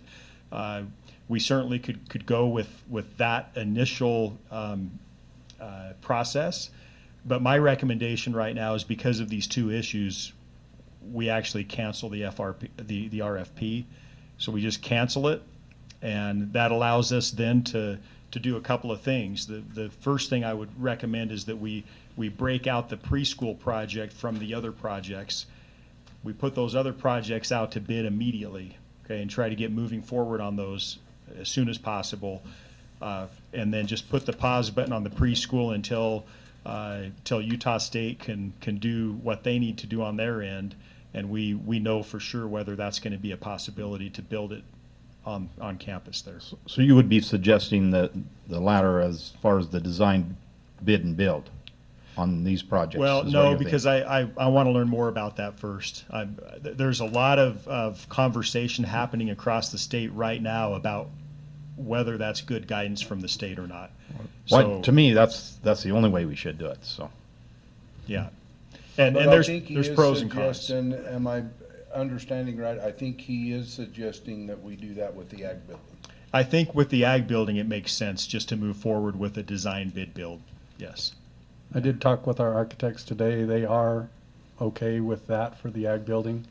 And we would like, since superintendent's brought this to our attention, we'd like to go through some trainings either with the facilities committee or others who would like to really start to understand the differences and the nuances from professionals around the state. So, Did I understand that they're looking for legislation? Is that this year? It's not legislation, it's guidance, and I believe it's from the state facilities division, and it's going to be, it hasn't gone to the governor yet, the document that I'm referencing. So, but they plan to take it to the governor. They're just getting input right now from schools, superintendents, architects across the state. So there wouldn't be any legislation, it would be up to us I to don't think decide so. if we want to take that. not at Yeah. this point, but I could see it coming down the road.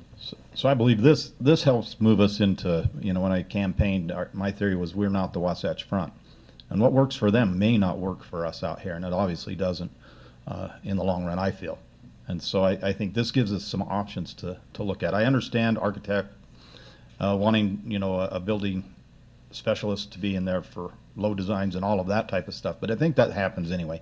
I mean, that puts a little more demand on your architect, but it still creates the opportunity for us to really narrow down what we want in that bid.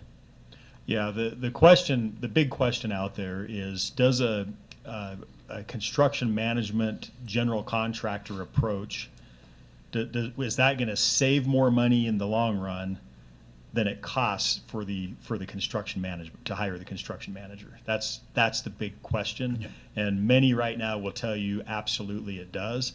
But we need to learn more about why the state then, after the study, saying, well, it's not the most cost-effective approach. So we've got some learning to do. Again, I've had this since the 3rd. We'll get on it and see. But that's my recommendation, is to cancel the RFP, and then we'll move forward. We've already notified all parties that this would be the recommendation, and that we'd follow up with them after the board action. So there's no surprises here tonight, and we'll work to try to maintain good relations with everybody involved. Robin's got a question, go ahead. Is my mouth open? Just know, anything that's gonna save taxpayer money, I mean, I would like to delve into that more. And then do you have the timeline with USU? Have you, when is it gonna go to Logan? Do we know? I was told soon, whatever that means. I think this week, but I'll have to contact those folks and try to learn more about that for sure. Then would we also, since we haven't taken this out also to the public as far as to get their feedback, then this would delay it a little longer, right, to get all this, and then. Yeah, I mean, obviously. About the preschool. The preschool, Yeah, back yeah. to the preschool. We are looking at a delay, but I don't think we're talking about many months. I think hopefully we're talking about a lot less than that. Again, we've got a great partnership with Utah State. It's going to be a leadership challenge, because they know that we're on a timeline. They know where we're at. But if you think about this, okay, so let's say this comes to fruition. This could be a 30 to 40 year partnership that can benefit us in so many ways. I mean, it's, to be able to grow your own, to be able to take our high school kids and start giving them some practical experiences in early childhood education. Utah State has a top 5 program in early childhood education. It's one of the best in the country. I know they've had a waiting list. What a great opportunity, if it works, for them to bring some of that here to Vernal. I think and then you think of the impact for kids to have professors that understand, the methodology better than anybody, to come and work with our staff collaboratively. It would just be a great opportunity. I did talk to Erin, and she had a chance to meet with her preschool staff just to run it past them, and she sent me quite a lengthy document. First with some questions, which was great, and then a list of possibilities that I hadn't even thought of. So I'll share that with Utah State, and there are a lot of amazing things that may come from this that benefits our kids, our community. So it's an exciting thing. I'm hoping we don't get too excited, because the president could just say, no, we're not doing that, and then we go back to plan A. But we'll see what influence we can have on that. Well, we appreciate your effort on it. My understanding is those aren't always just student, as far as high school student. There could be adult students that would be able to participate. Oh yeah, in we're that as talking well, about potentially an extension of the early childhood program here, Right. where we'd have adult learners in there with the kids and with our staff. Hey, that would really boost your opportunities for. And you guys know, I mean, if any of you know about Edith Bowen Lab School up at Utah State University, there's a waiting list a mile long. There has been for years.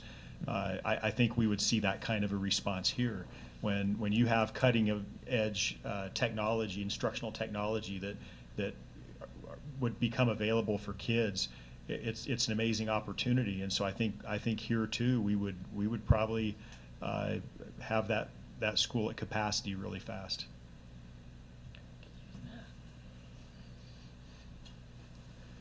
I, for one, appreciate the superintendent and all the work that he's done on this. I agree that we should cancel the selection of a construction management firm and let this work itself out. I've been so excited about this since this happened. I think it's just a great opportunity for the district and for our valley, and so that involves everyone, and I believe that it will. So they thank you for all the hard work and that you've done on that. And I'm like the superintendent. I hope we don't all get our hopes up and we wake up Christmas morning and the bike's not under the tree. But we're gonna keep our hopes up while we can. Yeah, it's all you can do, right? Yeah. Pursue opportunity and hope that it transpires. So we'll work on it. Yes. We So okay, board? what we would need, if we're going to go this direction, then we would just in the business meeting. It's a full out item. It's a separate item. So we would just need a board member to make a motion and then a second, and the motion would be to cancel the RFP. Okay. So he's talking about in the business meeting number 2B, I believe. Right. Yep.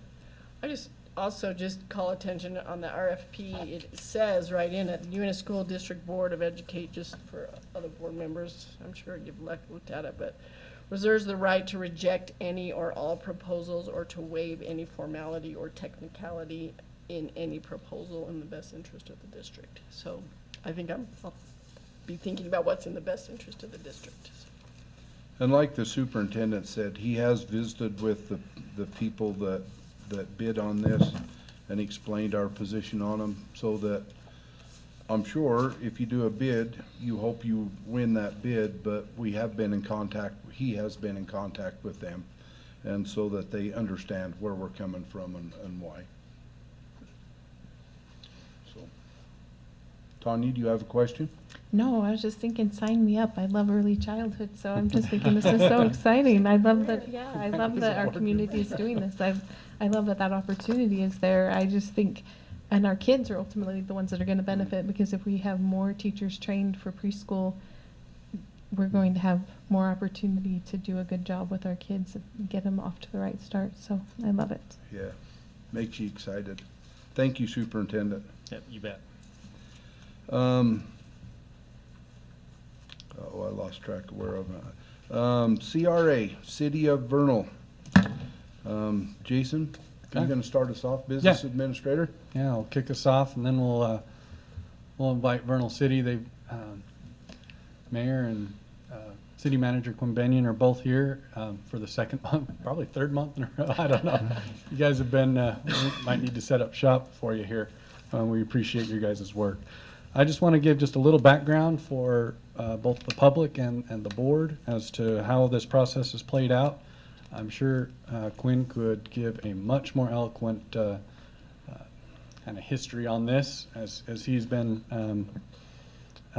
bouncing around our community and gathering feedback. But I just prepared just a couple remarks here. So the city manager, Quinn Benyon, and the mayor have been working with local government agencies, local businesses, and residents about the CRA project, which aims to give a facelift and improve downtown Vernal through investment and grants and other means. I know I attended a chamber event, probably 6 months ago. Anyway, we had some great community involvement, and really appreciate their work on that. While at times we may have different visions, Vernal City, Uintah County, the school district, being able to come together as a community to improve has been worthwhile, and I appreciate the opportunities and the discussion that we've been able to have. For the board, I would like all to know, and the public, we've had 2 finance committee meetings, both in January and February, where both Mayor and Quinn have come and answered questions and resolved issues, and we've We've looked at risks, and they've worked really well with us to mitigate those risks, and we really appreciate that. They've also attended both last board meeting and gave a presentation and this one, and many individual conversations. So we have been doing our best on our end to make sure that we understand what's going on, and we appreciate that. I would like to call it just a couple of adjustments through our conversations. I guess you'd put them akin to negotiations, but our finance committee has had 2 meetings. Vernal City has adjusted and been willing to help the school district mitigate risk. Vernal City has agreed to tighten the scope of the map and the properties to focus as much as possible. There's legal limitations as well, but they've tried to focus on the businesses as much as possible. And that eliminates risk to us of getting a whole bunch of families move into to a home that we cannot get additional revenue to take care of. They've also, the original was a 75-25, meaning any of the growth would be 75% of that growth would go to the CRA for 20 years. We've called out 20 years as a potential risk because none of us can really predict 20 years from now. So they've worked with us in going to a different model of 90-10 for the first 5 years, meaning that 90% of the growth in the first 5 years would go to the CRA, which would be the group that is formed with all the other taxing entities. Then for the next 10, it would go to 75-25, and then the last 5 would go to a 50-50 model. So that's really helped mitigate that risk. And then finally, well, second, penultimate, would be we've put a cap in there of $4 million. So if this just goes gangbuster and we're done in 10 to 15 years, we can cancel it at that point, so that, and then the CRA dissolves and everything goes back to normal. So we really appreciated their work and working with us and hearing us out on any concerns that we've had. We felt like we've been very well heard, and hopefully the board has felt like they've been able to get their questions answered, but we have another opportunity. But the final thing that we've had our legal counsel, Paul Van Komen, review this. He gave a handful of red line suggestions. I sent that to you previously. It was either earlier this week or late last week. I'm pretty sure it was early this week. And you can see all Paul's comments. They've gone in and added pretty much all of those comments, and we appreciate their work on that. So with that being said, with many thanks to Vernal City and the work that's been done, I'd like to invite Quinn up to this seat, and then we'll try to answer questions or give Quinn whichever you prefer.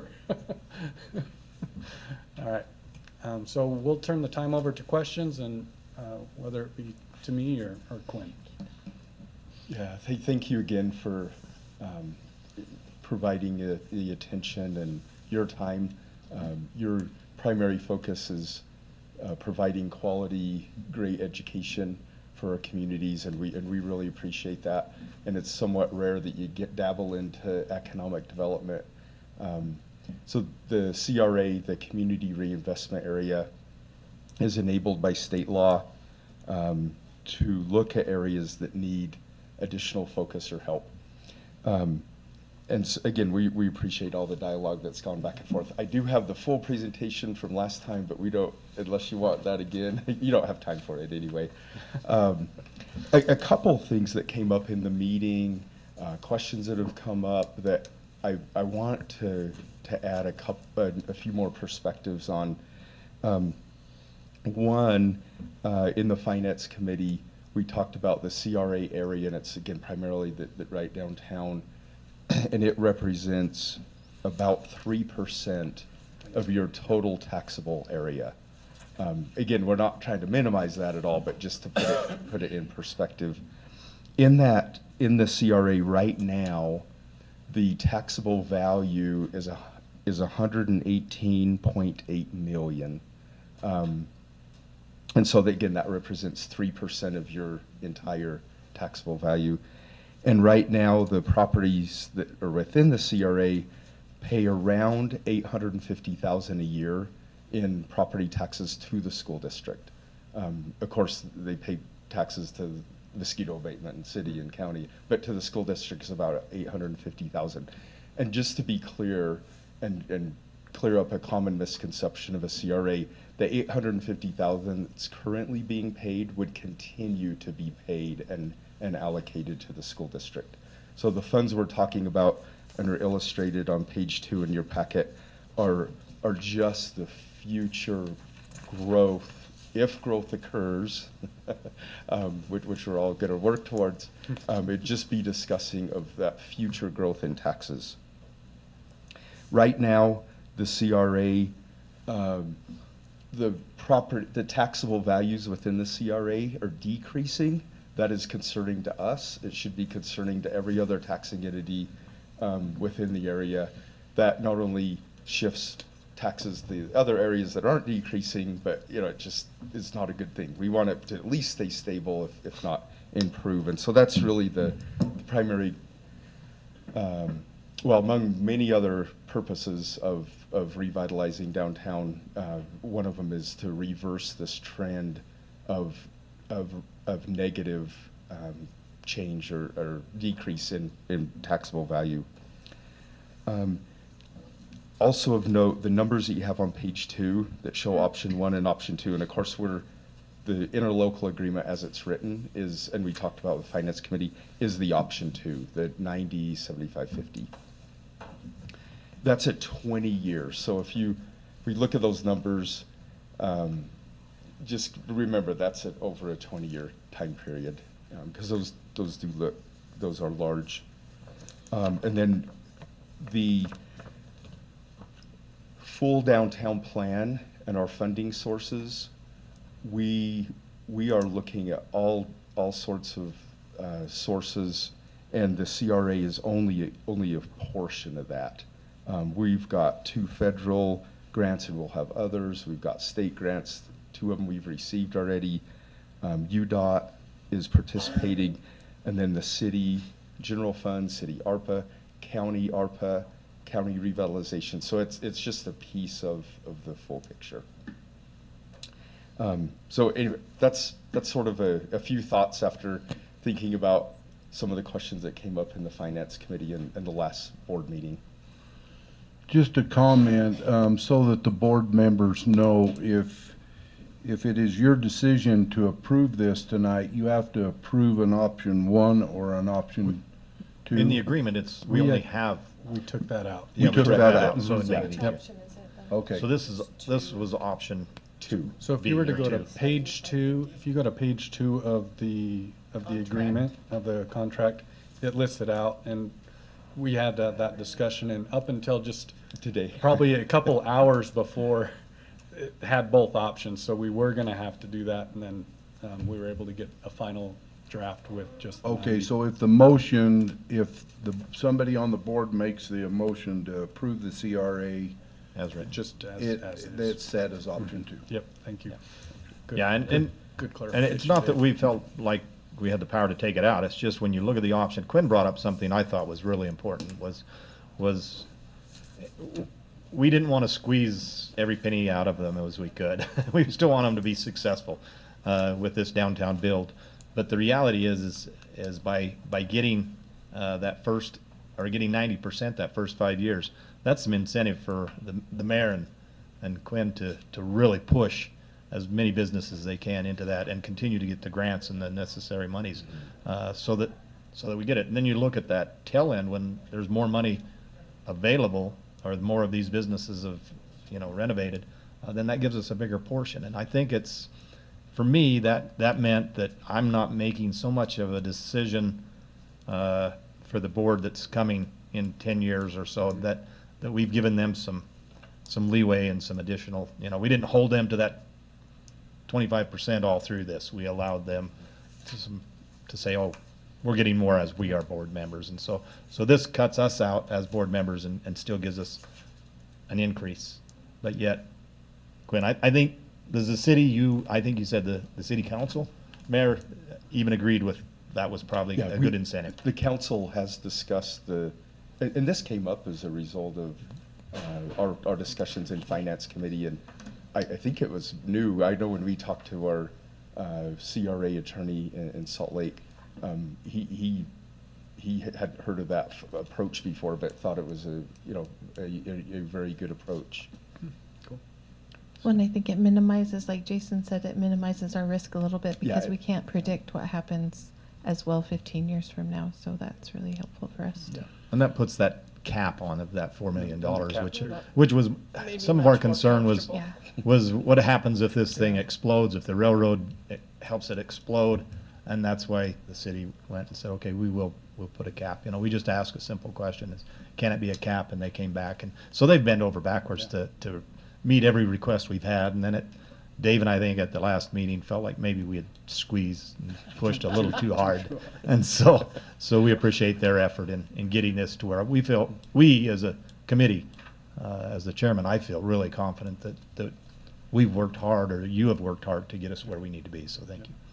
Yeah, we want them to be successful with this. This is a win-win for the school district. I really believe. Just a little bit on a personal note, I owned a piece of property on Main Street for better than 30 years. The Viertel City office is built there now. I had a rare opportunity that when the city got ready to move there a few years ago, they approached us and bought that piece of property. But as Quinn said, the last 5 years, them property taxes have been declining. 30 years ago, we was meeting as businesses on Main Street, how do we revitalize downtown Vernal? And so, with that being said, without something like this happening, we're not losing anything that we've already got. And without something like this happening to bolster it and make it more vital and bring it back, I just believe it's a win-win for the Uintah School District in the long run. And I also appreciate the Quinn and the mayor. They have they've wanted this to be a partnership, and we feel like our committee felt like we're part of that partnership, and they've done everything that they could to make it work for the district. Board members, do you have questions for Quinn or the mayor, or comments, anything you want to add or ask? I think I just want to say thank you for taking all of my calls and questions to understand. I've never been involved in a CRA, so Yep. Quinn, you've been incredibly patient, and I appreciate you taking your time to answer a lot of my questions. And I feel great. I want to be a great community partner. I talked to Todd today too, just a little bit. The cap makes me much more comfortable, because I was in the same boat. I don't want to make decisions for a future board that's going to do things that won't, we're over resource allocation and providing support for our students. So I just wanted to understand all of that. I had to ask a lot of questions. So I appreciate all their work and their vision. Your vision's awesome. I love it. So, yeah. Thank you. And it's been a really good community effort. And that's the way it needs to be, because this is a lot of heavy lifting, and the only way it happens if we have multiple individuals and community and boards involved. And no one can ever predict the future, but we're going to set it up as best as we possibly can and work we're going to work very diligently to make sure this happens. You almost said your tails, but we're not cougars. Yeah. We're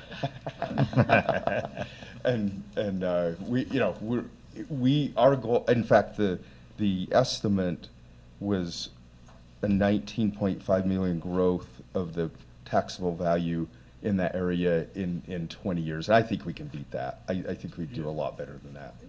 Awesome. Superintendent, do you have any questions? No, I'm just tickled. Just watching the process and our finance committee working. I know there's been a lot of questions, and a lot of dialogue. That's a collaborative partnership, and it's really awesome to see that happen. Appreciate Quinn's leadership. It's been fantastic. So thank you for everything you've Thank done, you. Quinn. Yep. Appreciate it. Thank you. Jason, we okay on that one? We Yeah, move forward? that's awesome. Thank you. Update 22-23 academic calendar. Ms. Wild? For the last time, you'll tell us. No, it's not the last. So this is just a silly little update. It was a little change we had to make.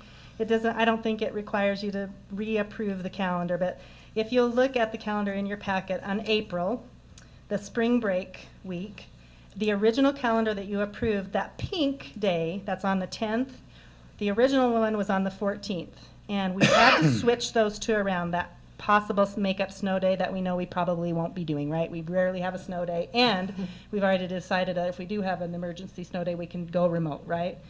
So, but that 10th, those pink days, all of those pink days throughout the year are work days for our classified employees. So if we had it on the Friday, the 14th, that means they would have their spring break Monday through Thursday, and they have to come back to work on Friday and then have a weekend off. So we flipped it so it's on Monday so that they'll work on that Monday and then they have the whole week and the weekend off. So that's why we made that little flip there, and that's all.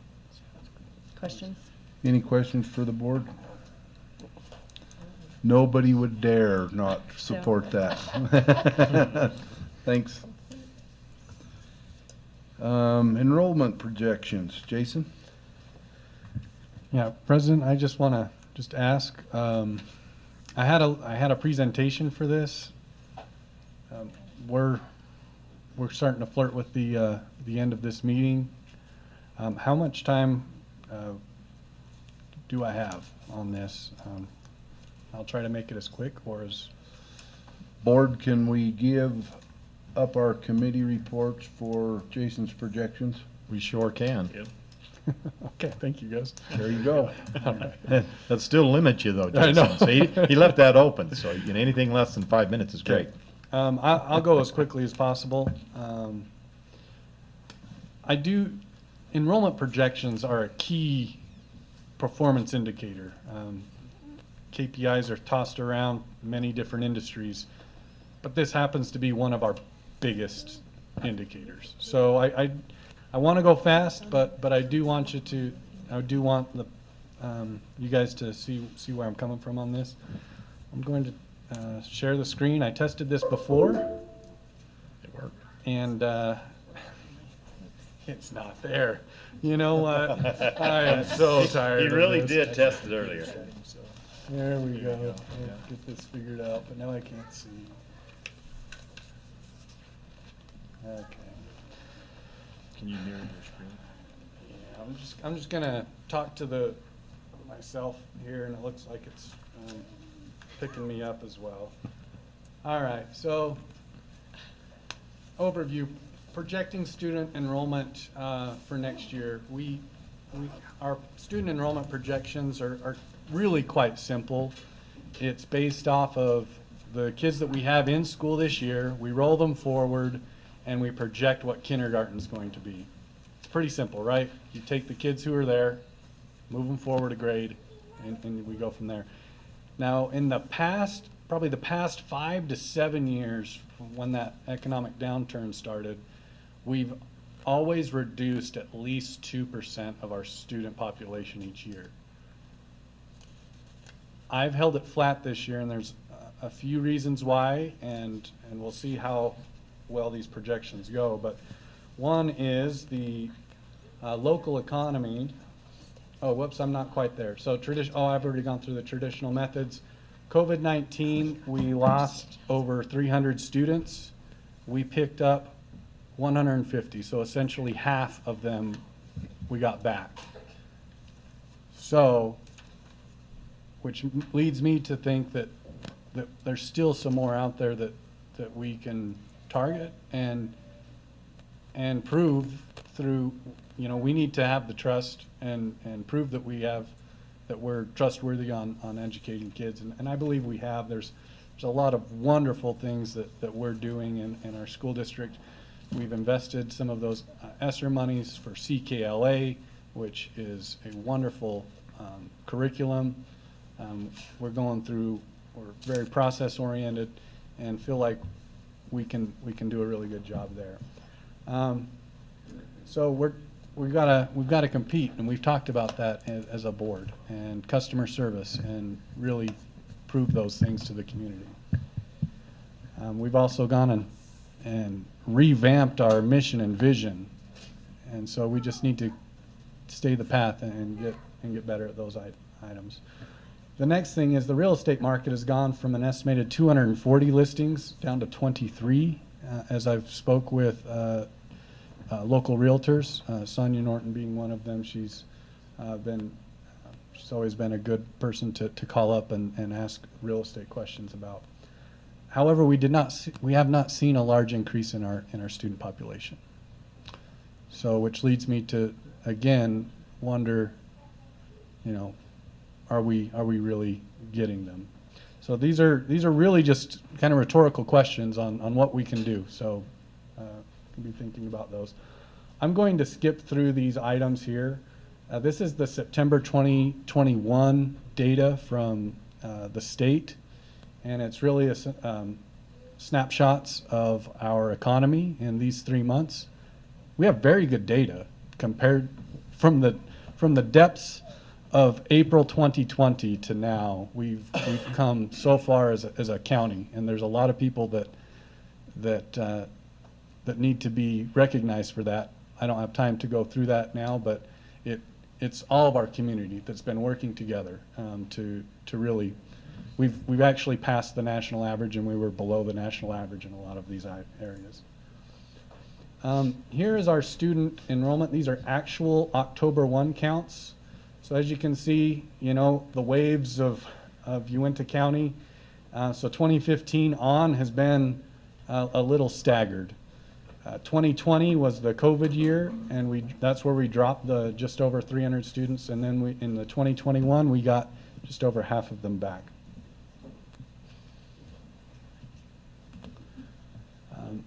This is just data for you. We're out of time, so I'm not going to go through this, but really what you'd want to focus on is you're going to want to go from purple to blue.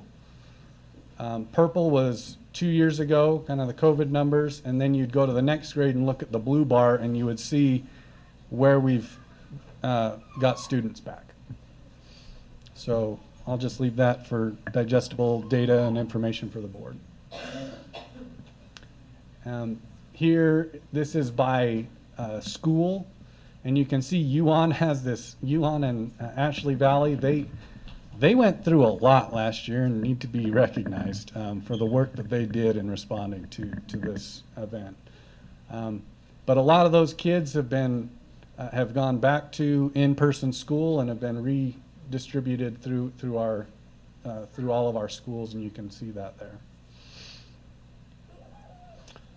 So that was a very brief, very little discussion, but just presenting the data to you.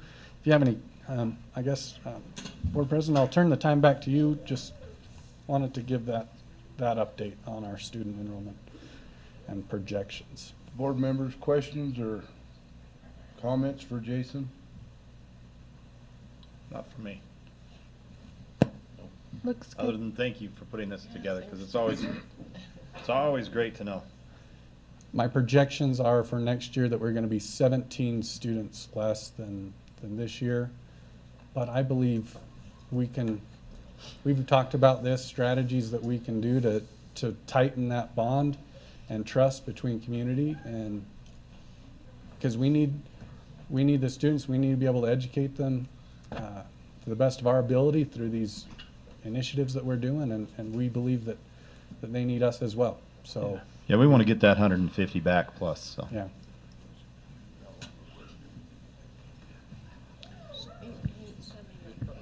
That's it. Okay, we appreciate Jason. I know we didn't give you much time on that, Jason, but it is good material for us to have to look at home and to study, and we'll see how good your crystal ball is. It was okay last year, but who knows this year? Yeah, I'm going to bet 50 higher than he did. So. I like We got that. some money on it. I like that. Got some money on it. I'm an Yeah. optimist, so I'm with Todd. So am I. We'll have to bet gumballs or something. All right, that's good. Okay. do it. Board members, anything else for the work session? Could I have a motion to adjourn? I would make that motion that we adjourn the work session. I'll second it. All in favor? Aye. We're going to, as always, we're running a little bit late. We're gonna take a 5-minute break and we'll start at about 3 or 4 minutes after 6.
Okay.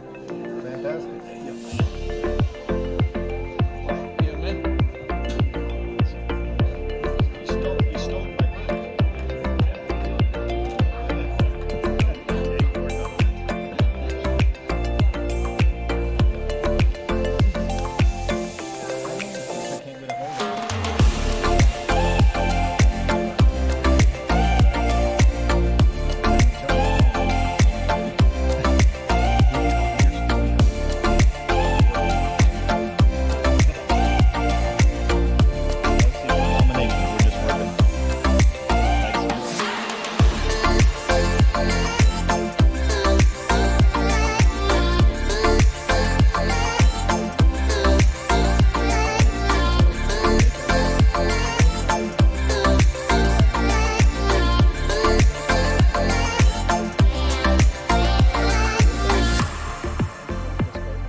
Okay, everyone, we're going to get started.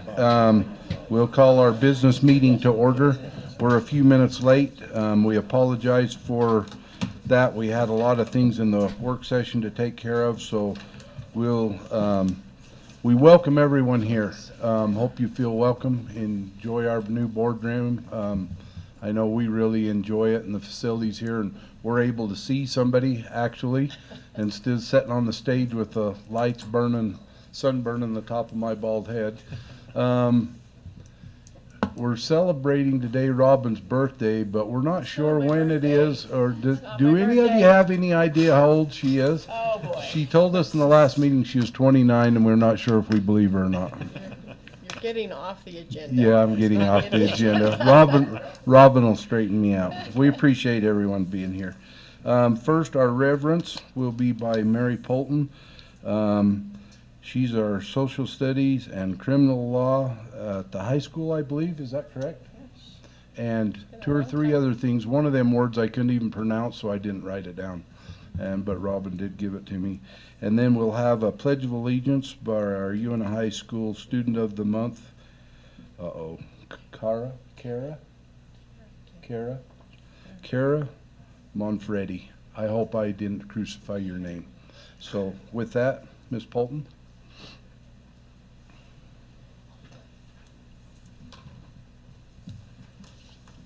In the name of the Father, and the Son, and the Holy Spirit. Heavenly Father, we come to you today asking for your guidance, wisdom, and support as we begin this meeting. Help us engage in meaningful discussion, allow us to grow closer as a group, and nurture the bonds of community. Fill us with your grace, Lord God, that we make decisions that will affect students, staff, faculty, alumni, and friends of the district. And continue to remind us all that what we do here today, all that we accomplish, is for the pursuit of truth and the service of humanity. We ask this in your name. Amen. Amen. Would the audience please rise and follow me in the pledge? I pledge allegiance to the flag of the United States of America and to the republic for which it stands, one nation under God, indivisible, with liberty and justice for all.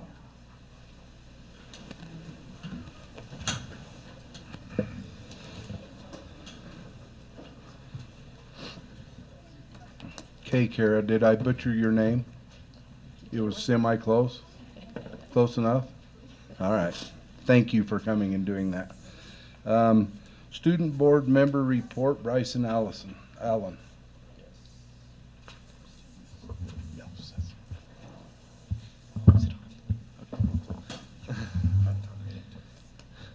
right, yeah. I like to start, as always, giving a thank you to the board and to the administration and everyone that makes the high school what it is, especially grateful for the janitors today. Not really for a particular reason, but just because they work so hard, but don't really get the recognition that maybe some of the other people do.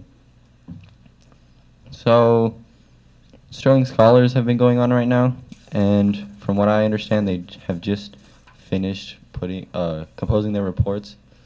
So, competition and that sort of things are coming up pretty soon. DECA had region, and they also had a competition at Snow, and we had a number of people place first, and we had some good test scores for that as well. And this Saturday we're preparing for our dance that is sponsored by the sophomores, my bad, sophomores, and it's Disco in the Dark, so that's this Saturday. Boys swimming are Region 7 champs, and girls swimming placed third, but they're both preparing to go to state. Drill competed at state finals, and Kenzie Brown placed third overall in the 5A drill down, which is pretty good. Boys and girls wrestling, won divisionals, and the boys they're both going to state, but the boys are hoping to win state back-to-back. And the boys basketball right now are 9-8 overall and 3-5 in the region, and girls basketball are 9-9 right now and 6-3 in the region. Thank you, Bryson, for that report. Board members, do you have any questions for him? Make him sweat a little bit. No? Thanks, Bryson. We appreciate that. So hold it. What are your predictions on the wrestling?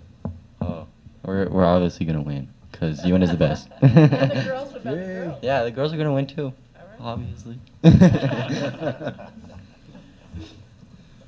or after, Superintendent? After. Okay. Yeah, sure. We're going to turn the time over to our superintendent for the celebrations of the month. So the first thing I want to do is thank Jeff Lysick. He designed some new shirts. So you students that are students of the month, you get new shirts for the first time. They're pretty cool. Right there, it says Team Uintah with a nice little logo on there. If you saw the old ones, you're going to be very glad that you waited until this month. So thank you, Jeff. And with that, principals, if you can take your students and line up out in the hallway, we'll go in order, starting with Central Cove and going right on down the list, okay?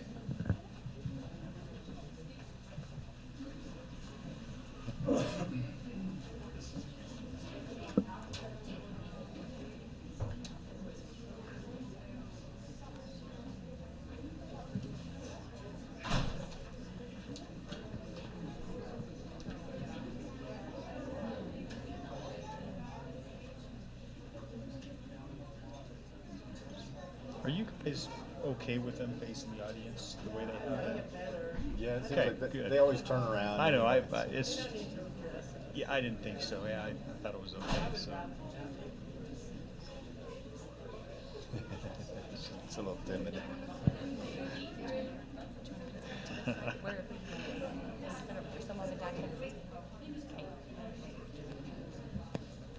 All right, our student of the month at Central Cove is Mariana Romero, and here to talk about how awesome Mariana is are her two teachers from the Yellow Room, Lily Green and Daisy Sparger.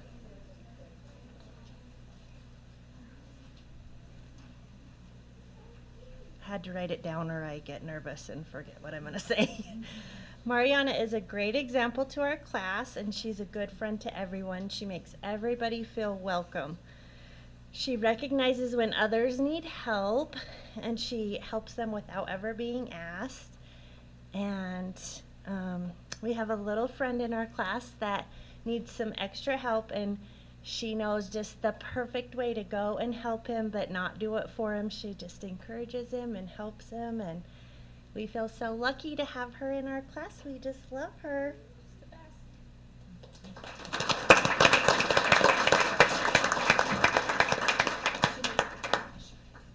Have her come over here and give us a fist bump. It's our first rodeo.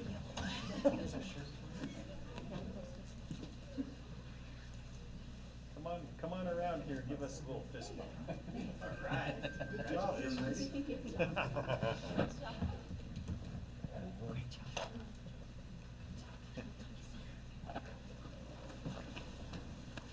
She was energetic about that.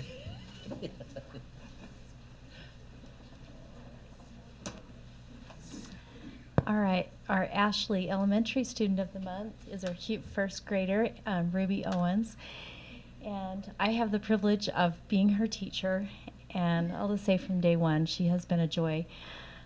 Always has a smile on her face, and is the most kind person that I have ever met, and always makes others feel so good about themselves, and is just always very positive. I've noticed about Ruby that she has worked so hard this year, doing all of the schoolwork that she's asked to do, but also going the extra mile, doing extra work in the evenings, and I know that a lot of that goes to her parents. And we just love Ruby. Everybody in our class loves Ruby, and she's everybody's friend. So I'd like to present this to her.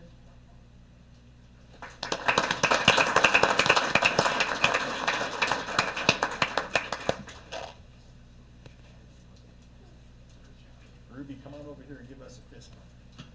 Good job. Good job.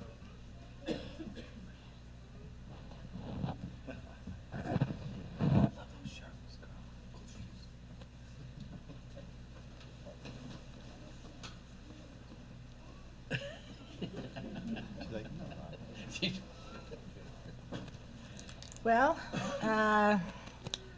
my student of the month for Davis was here, and I think he got confused when we released for the little break and left. So we're still going to celebrate our student of the month for Davis Elementary. His name is Oscar Francisco. And Oscar's teacher must like him a lot because the information that she has here is just shows him to be a stellar student. She says, I chose Oscar because he doesn't miss a beat. He has missed some school because he was sick, but he comes back ready to jump in and turns in the homework he did while he was gone. He is very intelligent and kind to his peers. He is willing to help in class and answers questions and provide very detailed and interesting feedback. So, student of the month is Oscar Francisco. All right. You want to come get a shirt? I know. And that, even though he's not here, Davis Dragons are the best.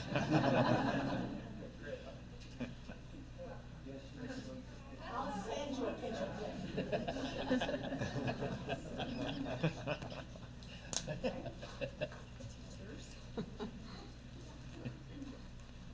Our student of the month at Discovery Who, we were just discussing that foxes were the best, so there you go. His name is Zachary Reynolds, and he is in our first grade class. And we're going to let his Spanish teacher say it in Spanish first, and then we'll read what she says, and then Miss Nada has something. Okay, here's that. Okay. Zachary fue seleccionado como el estudiante del mes debido a su entusiasmo por aprender en general. ¿Sí? Como maestra de español de primer grado, debo decir que desde enero mis alumnos ya no pueden hablar inglés en el salón de clases. Y me llama la atención que Zachary habla el idioma todos los días. No solo lo habla, sino que se esfuerza por usar un vocabulario más alto y crea oraciones, grandes oraciones, para comunicarse, y al mismo tiempo explica algunas estrategias matemáticas frente al grupo. Por ejemplo, 8 necesita 2 para tener una familia grande. Por lo tanto, el 2 colabora mucho. En inglés suena fácil, pero decirlo exactamente igual cuando solo tienes 4 meses en la clase de español es un gran reto. Asimismo, se esfuerza por hablar de cosas cotidianas que ocurren en su familia, pero siempre puedo ver que él está pensando profundamente para formular sus oraciones. Es respetuoso, sigue las reglas y es muy divertido. ¿Sí? So not that Zachary needs translation, but I'm going to read her part and then I'll read mine, okay, buddy? Okay. Zachary was selected as the Student of the Month due to his enthusiasm for learning in all areas. As a first grade Spanish teacher, I require all students to not speak English at all in my classroom. I have noticed that Zachary speaks the language every day, and he not only speaks Spanish, but tries to use a slightly higher vocabulary. He tries to create sentences to communicate when others are saying words or phrases. He also tries to explain some mathematical strategies in front of the group. For example, 8 needs 2 to have a large family of 10. Therefore, 2 collaborates much.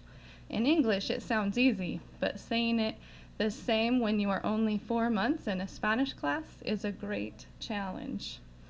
Likewise, he tries to talk about everyday things that happen in his family, but I can always see that he is thinking deeply to formulate his sentence to the best of his ability.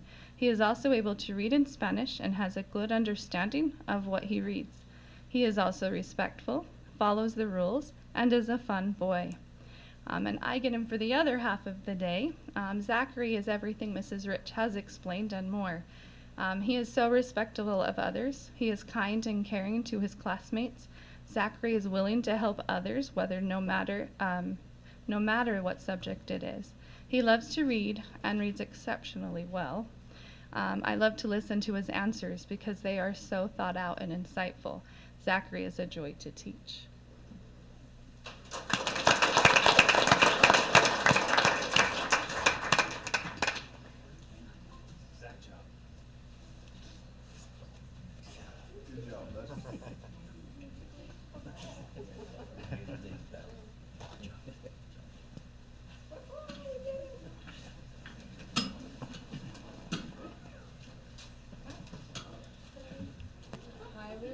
This is our student of the month from Eagle View Elementary, Alana Varensky.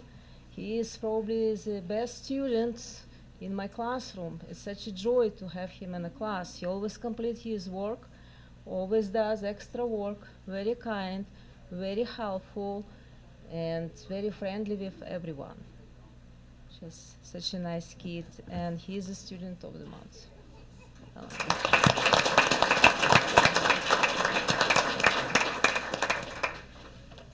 Give us some fist bumps, buddy.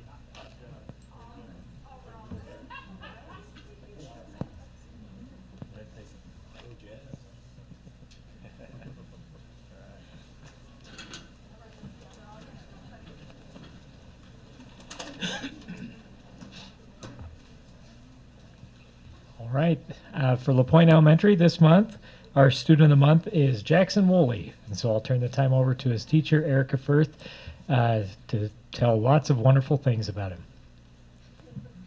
So Jackson is always a kind and caring friend to everyone he comes in contact with.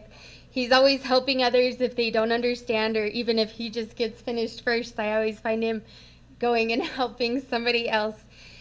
He's the perfect example of integrity and hard work, and he constantly brings a smile to all of us and spreads joy wherever he goes. No matter what activity or what work we're doing, Jackson does it with a smile and a giggle. And I'm very proud of the hard work he's done this year and the example he is to his peers. Congratulations, Jackson.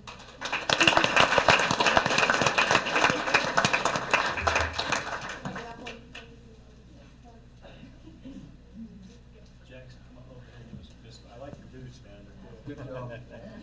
You don't break a knuckle that You bull rider?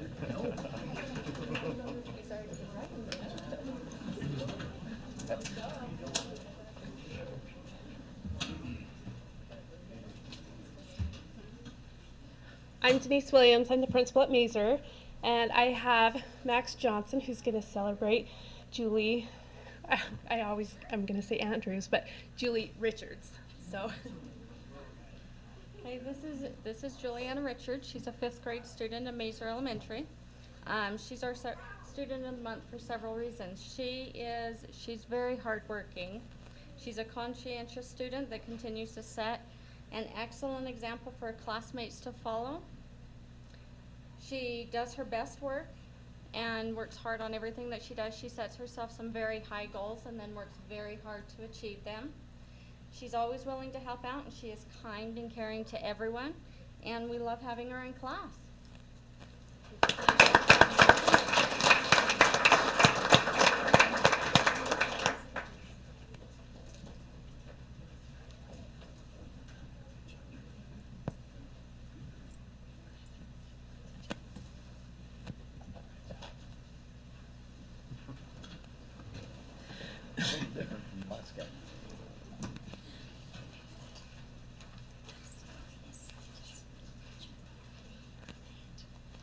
Hi, I'm Deanna Martineau. I'm the principal at Naples Elementary, and I'm here to introduce our student of the month. He is a kindergartner, and his name is Clinton Arnold, and I brought his wonderful teacher, Mrs. Nikki Harris, to brag on him.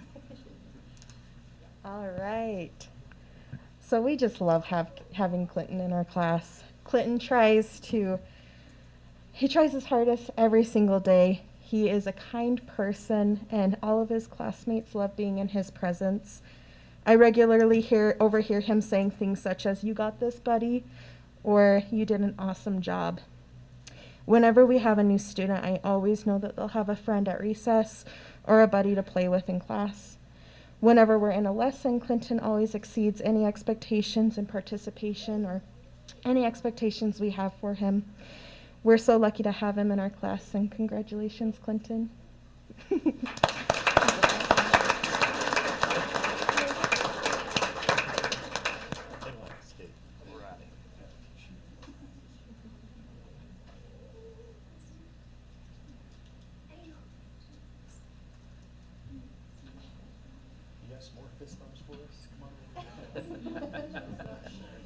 Come on, buddy. Bring some knuckles down there.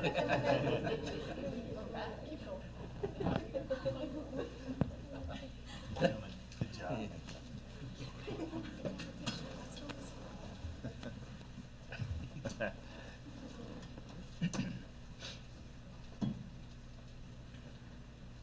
Okay, all right. So I have Taylor George here. She's a 6th grader from Uintah Middle School. And Taylor was selected as our Student of the Month for a few reasons. Taylor is a hard worker, is dedicated to learning, and is always polite and respectful to those around her. She is also an amazing role model to fellow classmates, and she's an absolute joy to have in class. Taylor, you're seriously amazing. You're awesome.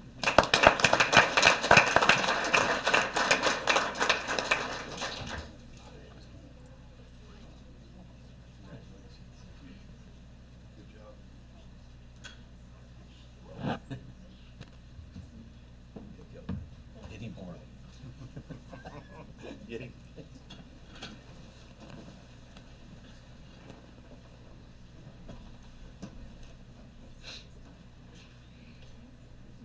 Hi, I'm Miss Dylan Lace. I'm the principal at Vernal Middle School, and this is our Student of the Month, Hazel Orton.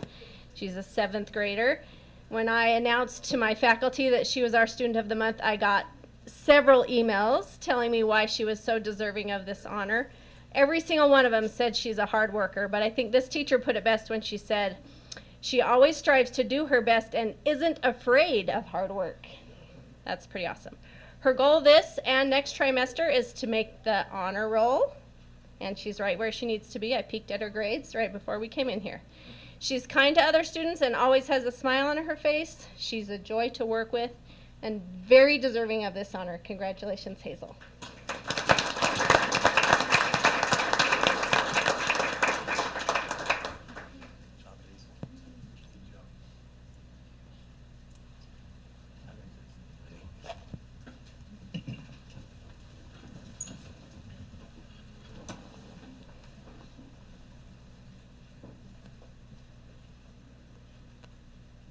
Hi, I'm Mary Moulton again, sorry. I'm not the principal of the high school, but I teach social studies, criminal law, and government. Kara Hare is my one of my students in our government class. When I nominated her for this in our department meeting, it was unanimous. Everybody was like, oh yeah, we have to pick her. And we did. And she is, I wish I could have a whole class of her. Do you have that? We'll always get that one student that you go, I could take a whole class of that girl. I don't know if she'd like it, but you know. Anyway, she is the hardest working, kindest person. And I gotta say, I have taught all the Monfretti children except for one, and they're pretty special people. And they're great, great kids. And she so deserves to be the Student of the Month for Uintah High School. Thank you.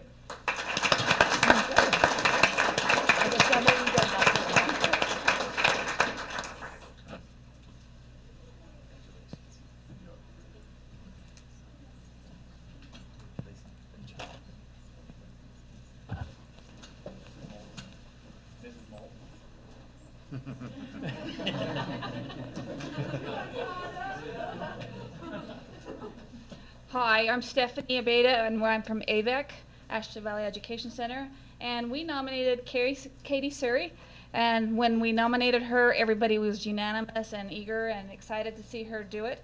I have a little write-up from her cooperating teacher. It says, I nominate Katie Surrey for Student of the Month, and I want you to know it wasn't just her cooperating teacher, it was all of us. We all are really proud of Katie. Katie is in 6th grade, who is always happy and excited to learn. She works hard at keeping her schoolwork caught up and turned in. She's helpful to other students who come into AVEC. She is always willing to assist other students with their schoolwork and with technology issues. Because she's there every day, she knows what's going on, and she helps anybody that's willing to come in that needs help. Katie has had some challenges this school year and has risen to the challenges with enthusiasm and vigor, and we are really proud to nominate Katie Surrey for Student of the Month.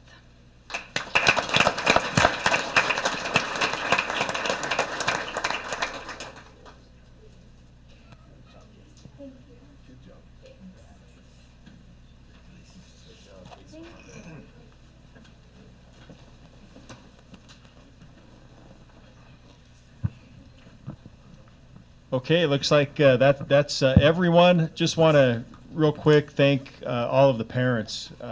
You know, every student of the month, every student that has success in school has parents at home that are encouraging and working with them. So thank you for your commitment to your student. We love them and appreciate you.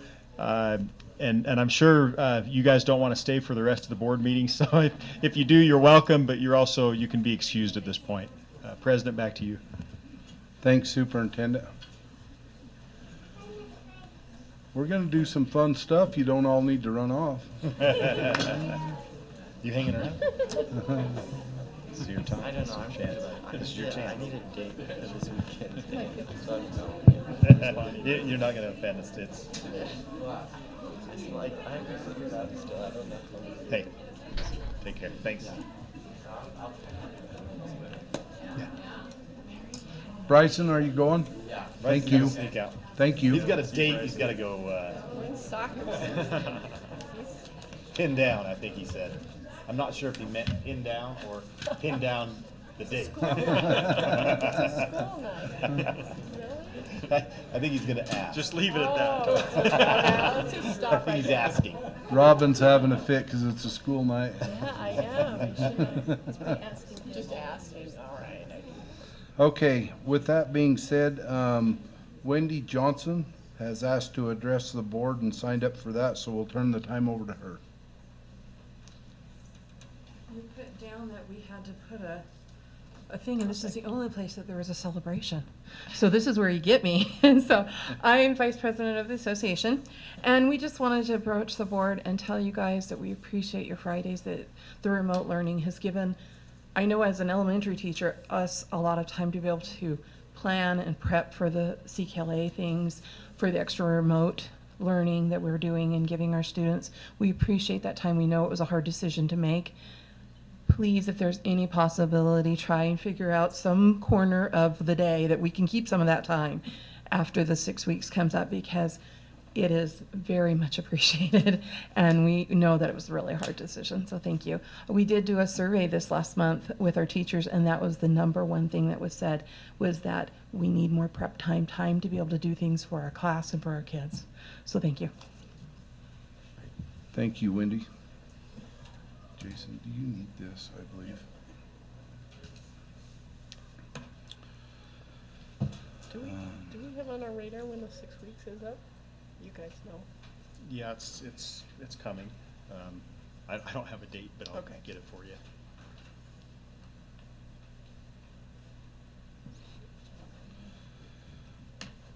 Business action items. The consent calendar. I think all you board members know if any board member can pull an item off of the consent calendar if they'd like to, and do that separately. With that being said, I would accept a motion on the consent calendar. I'll move that we approve the consent calendar, which includes the work session minutes, business minutes from 1/12/22, the minimum participation cost fee schedule, nutrition, physical wellness policy, the policy for district-owned vehicles, first reading, I think those both are. Board memo, sub-incentive program, and the board memo purchase contracts for February 2022. That's my motion. Do I I'll have a second second? I'll second. Scoot seconded it. Any discussion? With that being said, all in favor say aye. Aye. Any opposed? Passes unanimously. Selection of construction management firm. Do we need a motion to Cancel, I cancel? believe. I would make a motion that we cancel the contract. The RFP. Oh, the RFP Yep. agreement. I'll second it. We have a motion and a second. Any discussion? All in favor say aye. Aye. Any opposed? I wasn't looking up, sorry. Passes unanimously. CRA with the city of Vernal. I'd entertain a motion for the CRA. President Shivers, I would make a motion that we approve the downtown CRA interlocal agreement as written. Do I have a second? I'll second it. Tanya seconds that. Oh, I have a question, since it's on the table now. Are we approving that or the ILA? I believe it's the ILA, because that's the contract, correct, that we're, Yeah, Todd can we? stated it as the interlocal agreement. Oh, he did. Interlocal agreement. He did, okay. I just didn't, Yeah, I guess I could have said IRA, sorry. well, let it go Confusing. this I'm time. confusing. No, it's all good. I was just needing clarification. Any other discussion? Just think it's a great thing for our community. All in favor say aye. Aye. Any opposed? Passes unanimously. Personnel changes.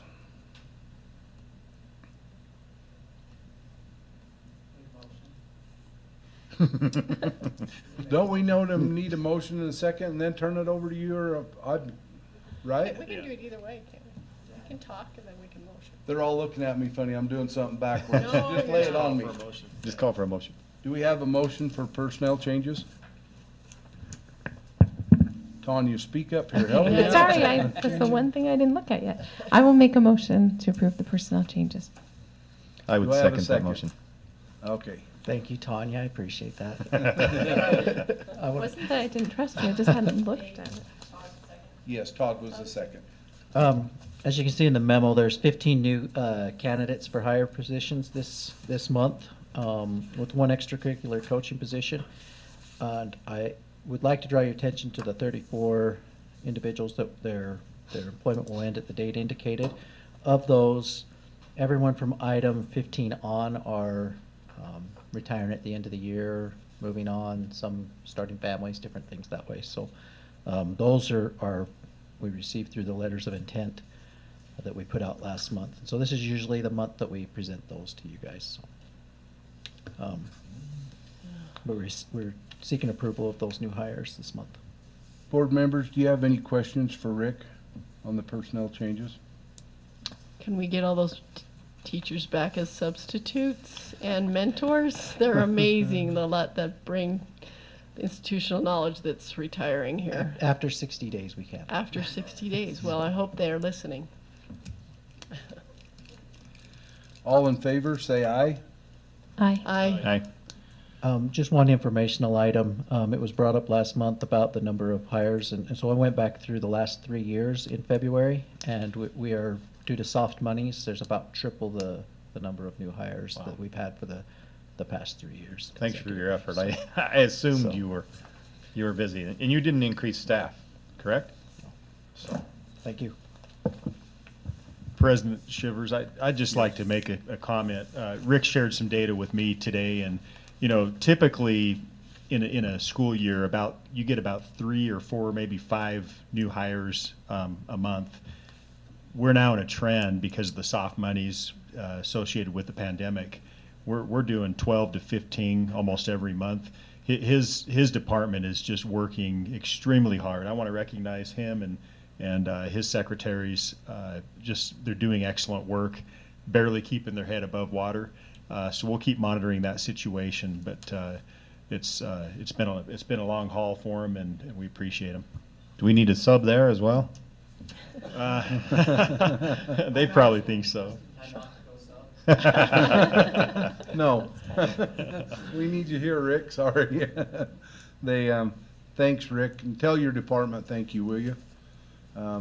Sometimes these workloads skyrocket and nobody really sees that other than the people doing the work, so we appreciate the ones in the trenches. With that, we're going to move on to informational and discussion items, and we'll turn the time over to Superintendent Woodford for calendaring items. Yeah, there's just a few that Phyllis has put in board docs. There's an SCOP trade day, so no school on Friday, February 18th. We have President's Day on Monday, February 21st.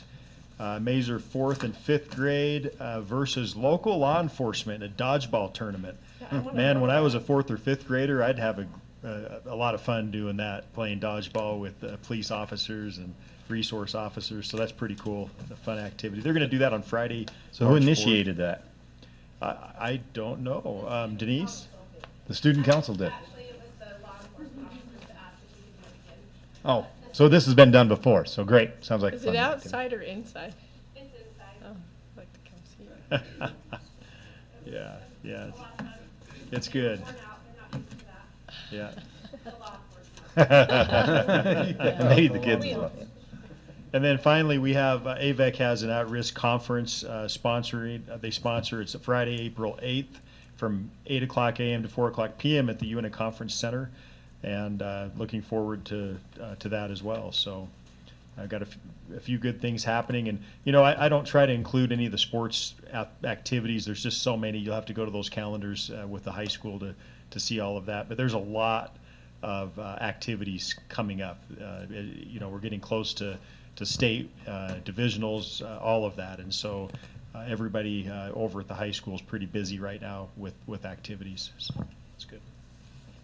And Jeff Lysick does a great job keeping us all informed as our PR guy. He does, and I'm sure you've seen all the pictures, the links that go out to families. We get a lot of positive comments frequently from people in the community that enjoy being able to jump on and see pictures. You don't see as many cameras up in the gym anymore because you can't beat Jeff's pictures. So That's good. true. Yeah, that's true. We appreciate that.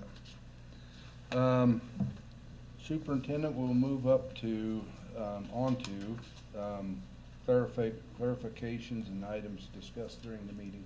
Yeah, and I've just got one thing. This is really a clarification, maybe not on an item necessarily addressed in the meeting, but as the board is aware, and probably just so the public understands, we our county did some redistricting recently, where they actually changed the boundaries of our school board voting districts, and they did that to equalize. They do that every once in a while, and it just happens that one of the districts now doesn't have a board member living in those district boundaries, and so by state statute we have to assign a 6th board member. So that's going to be appointed by the board. We're waiting on the county to give us official notice, so we know when our 30 days starts. They've agreed to do that, and we'll have 6 board members for the rest of this cycle.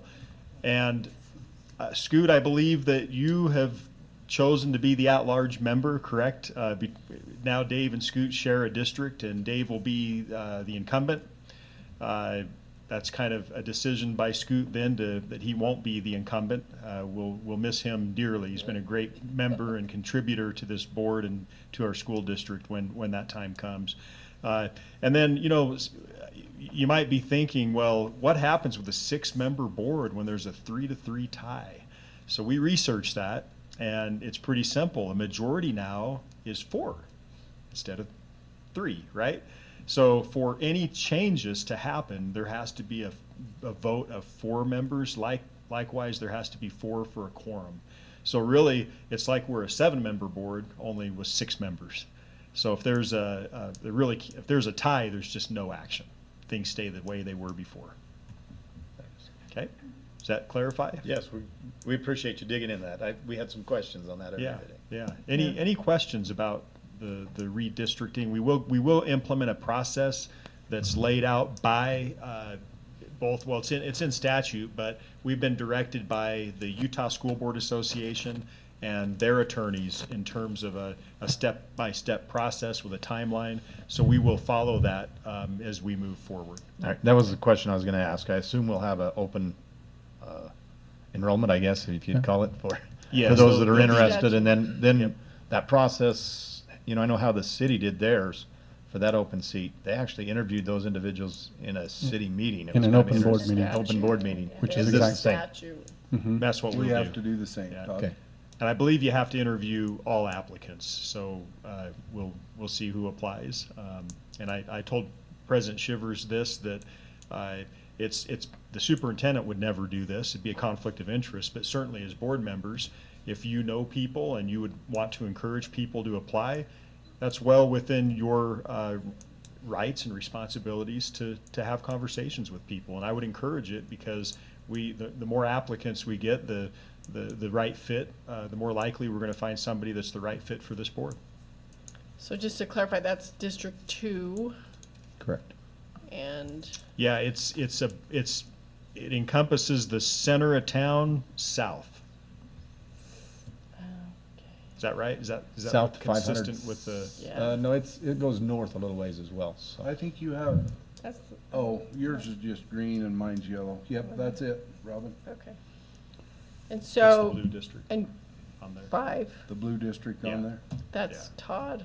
Todd is 5, you're 4. No, it's not on hers, it's the green district Oh, it's on the hers. green one. It's the It's little the green. green. That's one. right. It's Most the popular. inner. It's the small one. It's in town. So yeah, it encompasses, I Yeah. think, up in that third north, doesn't Yeah. it? Go a It's, little ways it's north the, and it's then the to city south. district. It's Yeah. the city district. Yeah. So just to clarify also, so we'll have the 6 members until this The election. election cycle, so beginning on January 2023.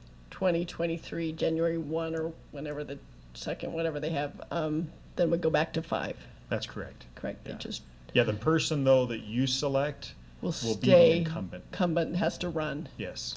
correct? Yes. Because 1, 2, and 3 are up Yes. Yeah. this cycle. Right, okay, that makes sense. So obviously they need to be living in that district. Yes. Yeah. All right. And I'll be getting that schedule to you, but just a couple of highlights. We'll have the map, the precincts that are part of it, plus when they'll need to submit. Needs to be advertised at least 2 weeks ahead of the time that it's selected.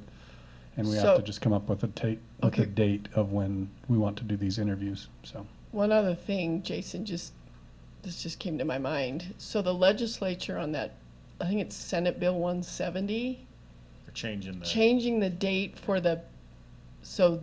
to it- file. To file for candidacy, and it's now gonna be, it's earlier, February 28th to March 4th. So we might wanna act, I mean, I don't know when they're gonna give us notice, but we need to get going. Because Oh, if yes. that person, Yeah. they have to file within that timeframe, right?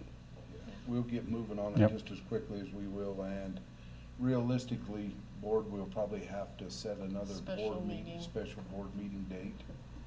Yeah, if this goes into effect, then it goes into effect for this year, which doesn't give people a lot of time, and especially where we've got 2 weeks No, for the applicant, and then It's tight. In fact, process. what might have to happen is, as we get applicants, we may need to tell them, like, if you want to do this beyond, And I- you need to file. that's probably an easy way to do it. I think so. appreciate Just it. tell them ahead of time, go I file. believe it's only in committee, but from everything everyone's saying, it's gonna pass, it's gonna get. Yeah, and I don't it's gonna understand go. why they're even doing it, so. The tricky thing will be, Who knows? they may have to file not knowing whether they're the incumbent or not. So that could be a little bit tricky. Yeah. They can always. We'll review try, if they board, choose I that. feel like that we need to try to push everything that we can. We're hoping to get it advertised next week. I would hope that we would start the advertisement and move along with it as quickly as we can so that they know, whoever that person is knows where they're at. Yeah, my thoughts as well. So we need to maybe be letting the We're already, the county process commissioners. has already started. We're starting to build these things. We just need the date on when you want to set it, and then we'll take care of the rest until we're ready to roll. Yeah, at the beginning of that opportunity, as far as the county goes, whenever they say you get your 30-day notice, I would say, well, let's open the, We don't have to wait for that. We do need it to start that, but what I mean, we can could get open some that now? dates set. They Yeah. promised that they would have that to us by Friday. I hope that happens. Okay. And then we would post notice and we'd have to leave that up for 2 weeks before we interview? Yes. Correct, yes. And it has to be through the paper, so that sometimes adds another week to that as well. Yeah, so And so they'll we, miss that window. so if, We've got to get, President Shivers is right, if we can go ahead and do it ASAP, are we to the point we can get it? It'd be next paper? Thursday's Next paper. Thursday's paper. that's what we need to shoot for, is next Thursday. And that would take you to March 3rd. Whoa. Yeah, today's Wednesday, we can't get it in tomorrow's paper, can we? Like we said, they. Well, It was due- I due hesitated at 4. because we haven't received notice from the county yet, so I didn't want to put it in the paper and not be able to retract it if something happens between now and that point. They're just gonna put us in a tight. But It's tight, but we can do it. We've been there before. Yeah. Well, and they can sign up. We can tell them that when they apply, right? That they might want to Yeah, go we may not. sign up. If we go over the 30 days, then that allows the county to select, right? Right. And they're being very cooperative. There's been some question about when that 30 days should have started. And our argument was simply that we never received notice, and so it shouldn't start till we receive notice. And they've been very, very good to work with. Commissioner Haslam, we've been on the phone with him, and so we appreciate their support with this.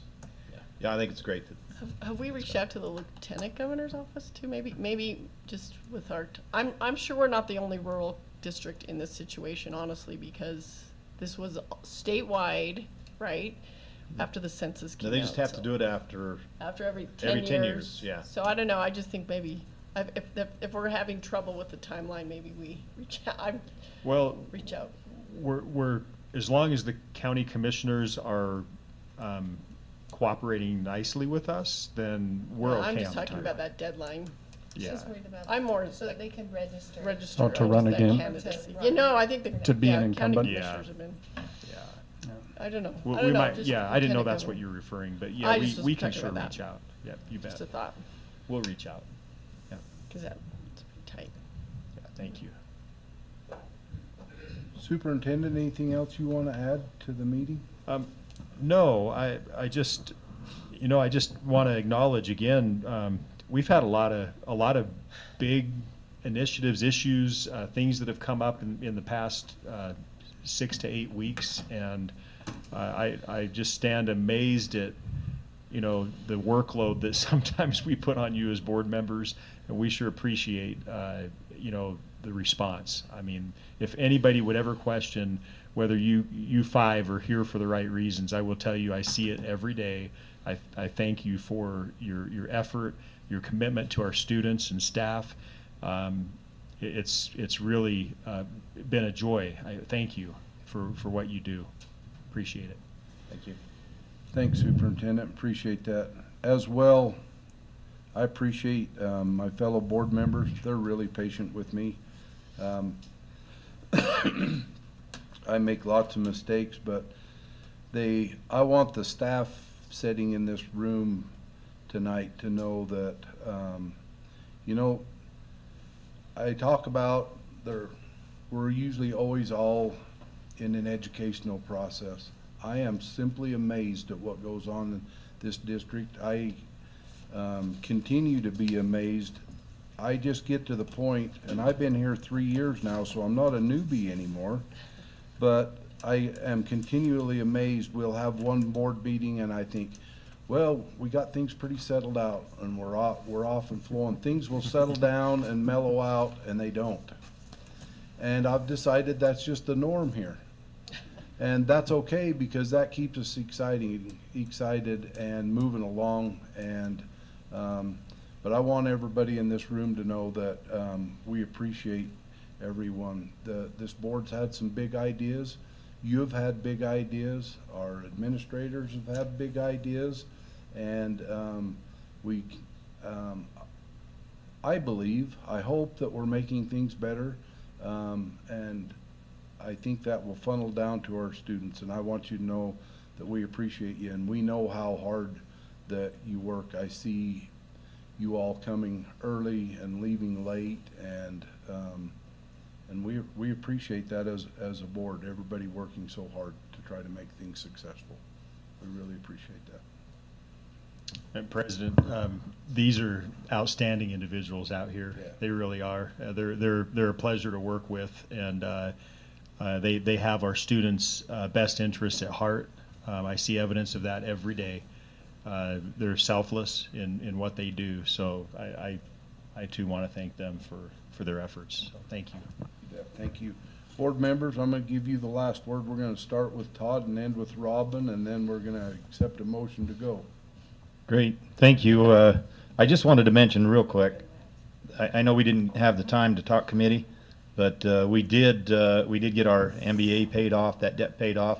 That was sent out, I think, early this week? Last week. Mm-hmm. So appreciate that, Jason. That was always big for me, and I pushed it. And thank you as well. I have a grandson that's more interested in girls right now than schoolwork.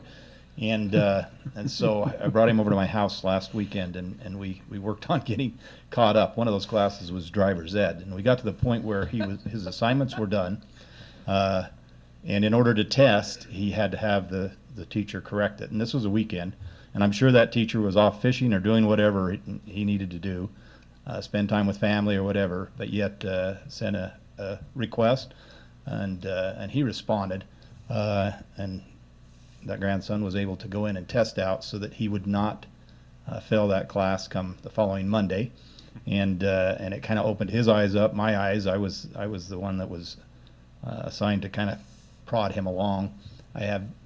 He had some choices, hauling hay or doing schoolwork, and so, but those teachers, to give up, I don't know how many students need that same aid during the weekend, and the opportunity that we have to have the Chromebook at home, and the ability that these kids have to do some makeup work. I just think it's, he wasn't behind only in that class, but I'm not real good at Spanish, but we got through a few assignments in Spanish as well, and so it's just neat to know that teachers care. So thank you. Thanks, Todd. Scoot, you have anything you want to add? All I want to say is a big thank you to the employees of the Uintah School District. I think they do an amazing job, and I think they deserve what we can give them. And I think that the lady had a good point. We need to figure out some way that they've got some prep time to take care of some of this, because they're working themselves right into the ditch, and that's not good. So we need to figure out some way to take care of that. And I'm going to start on it. Thank you, Scoot. Tanya? I don't have a lot to add. I really probably could just echo what's been said. I think I really appreciate all of our teachers and all of our administration and everything that they do, especially in the last couple of years through COVID and all of the constant change and constant demands to adjust. It's been incredible. And I'm really, as a mom, I'm incredibly grateful because my kids have been able to continue to move forward and set goals and progress. And I feel like our district has done it without missing a beat, and I am really grateful for that. I just wanted to add, I know I don't always say a lot, but I promise you I did my homework. I've been on the phone a lot this month talking with a lot of people before I made up my mind about all.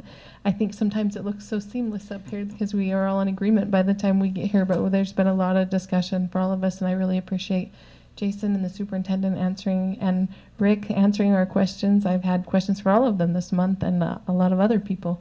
So I appreciate they're always willing to talk with us and help us understand what's going on and help us to make good decisions. So thank you.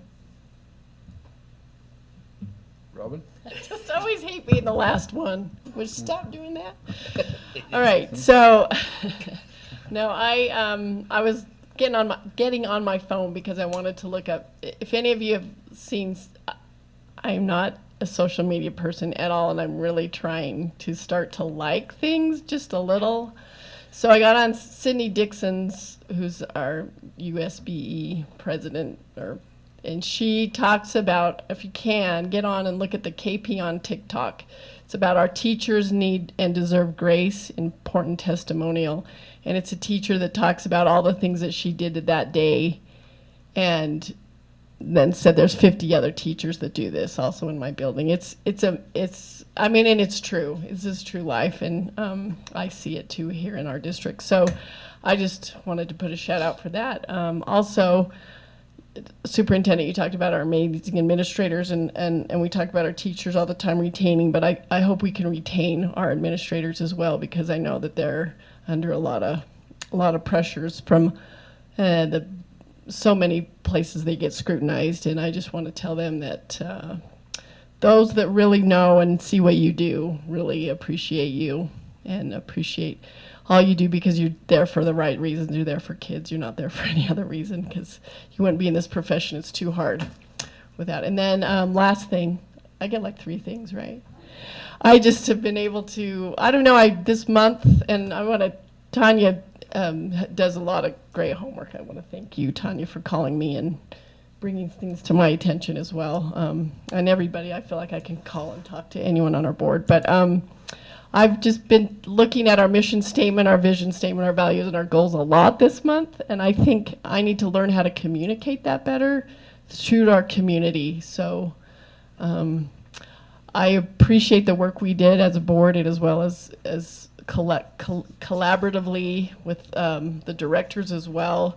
But I think we have a great mission, vision, values, and goals, but we got to make it actionable. And I think I'm going to start to really, hopefully, communicate that every day from David Horsager. Every Thursday, I got to do that. But I think all my decisions, this is a personal thing, just all my decisions, I really want to go back to our vision and our mission and what that is, and make sure my decisions are in line with what we've done. So I'm done. Thank you. I promised I wouldn't talk. Yeah, Jason. Just a couple of things. They're just housekeeping things. Just wanted to make sure that they get on the calendar and that you guys are aware of them. I first wanted to, last month we talked about the Discovery Project. With all of the extension of these other projects taking up all of our time, we're going to move the Discovery Project back into March. So I just wanted to clarify that. The second thing, we have a special board meeting February 23rd. That we talked about last time. It's on our budget calendar. I just wanted to make sure that you guys were aware of that. At 4 o'clock? Is it at 4? We can choose what we want that time to be, but board members? Does it matter? It doesn't matter to me. Would 5 o'clock be easier? 4 p.m. works great for me. 4 is fine. Oh, wait, just a sec. Okay. How much time are we going to spend in the meeting? It's a big one. Yeah. We're gonna have. I'll get this sent out to you probably late this week, early next week, and it's a list of all the capital outlay projects. Plus, we wanted to go through the capital outlay forecast. Those are the 2 items. So 4. So it really just depends on how much If we could push it to 4:30, it would be really great for me. My kids Okay. don't get home. Yeah, it would be helpful. We could go 4:35. What? Tell Jason Yeah. to step up. Just kidding. It was Oh, 5, Jason. so we did have 5, so 4:30. 4:30 is great. Yeah. Done then, 4:30? Okay, You we'll get okay, that you guys? posted. and Thank you. Sorry about last minute No. call. We appreciate that. One of the board members just made a comment, and so I just wanted to let everybody know, I know it does seem sometimes like things are pretty cut and dried at this table when we get here. It's illegal for us five are never together other than in one of these meetings, because that's illegal for us to be. But these board members work really hard, and Tanya may be quiet, but she does her homework, and along with everybody else. I think my first text out, I'd have to look, I think it was Robin that got picked on this morning, was 4 a.m. this morning when I sent the first text out. And that goes on. I'm sleeping normally at midnight, but lots of times I get texts and things.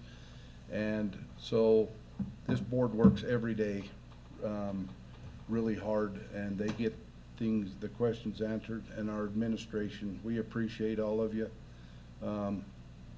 I think every day this week I've dropped by the school district unannounced, needing help with one thing or another, and there's always somebody there to help you. And so we appreciate you all. Everybody's working hard right along with you. So, Superintendent, have we left any holes? I don't think so. Good meeting. Thank you. Yeah. I'd accept a motion to adjourn. I'll make a motion to adjourn. I'll second. All in favor? Aye. Aye. Meeting adjourned. Jason, did we say the 24th? 23rd. So we'll have to have that other meeting. 4:30. If there are any issues with that, let me know, and we can make adjustments. Hey, I'd put it on the double 24th checking for on some you, reason.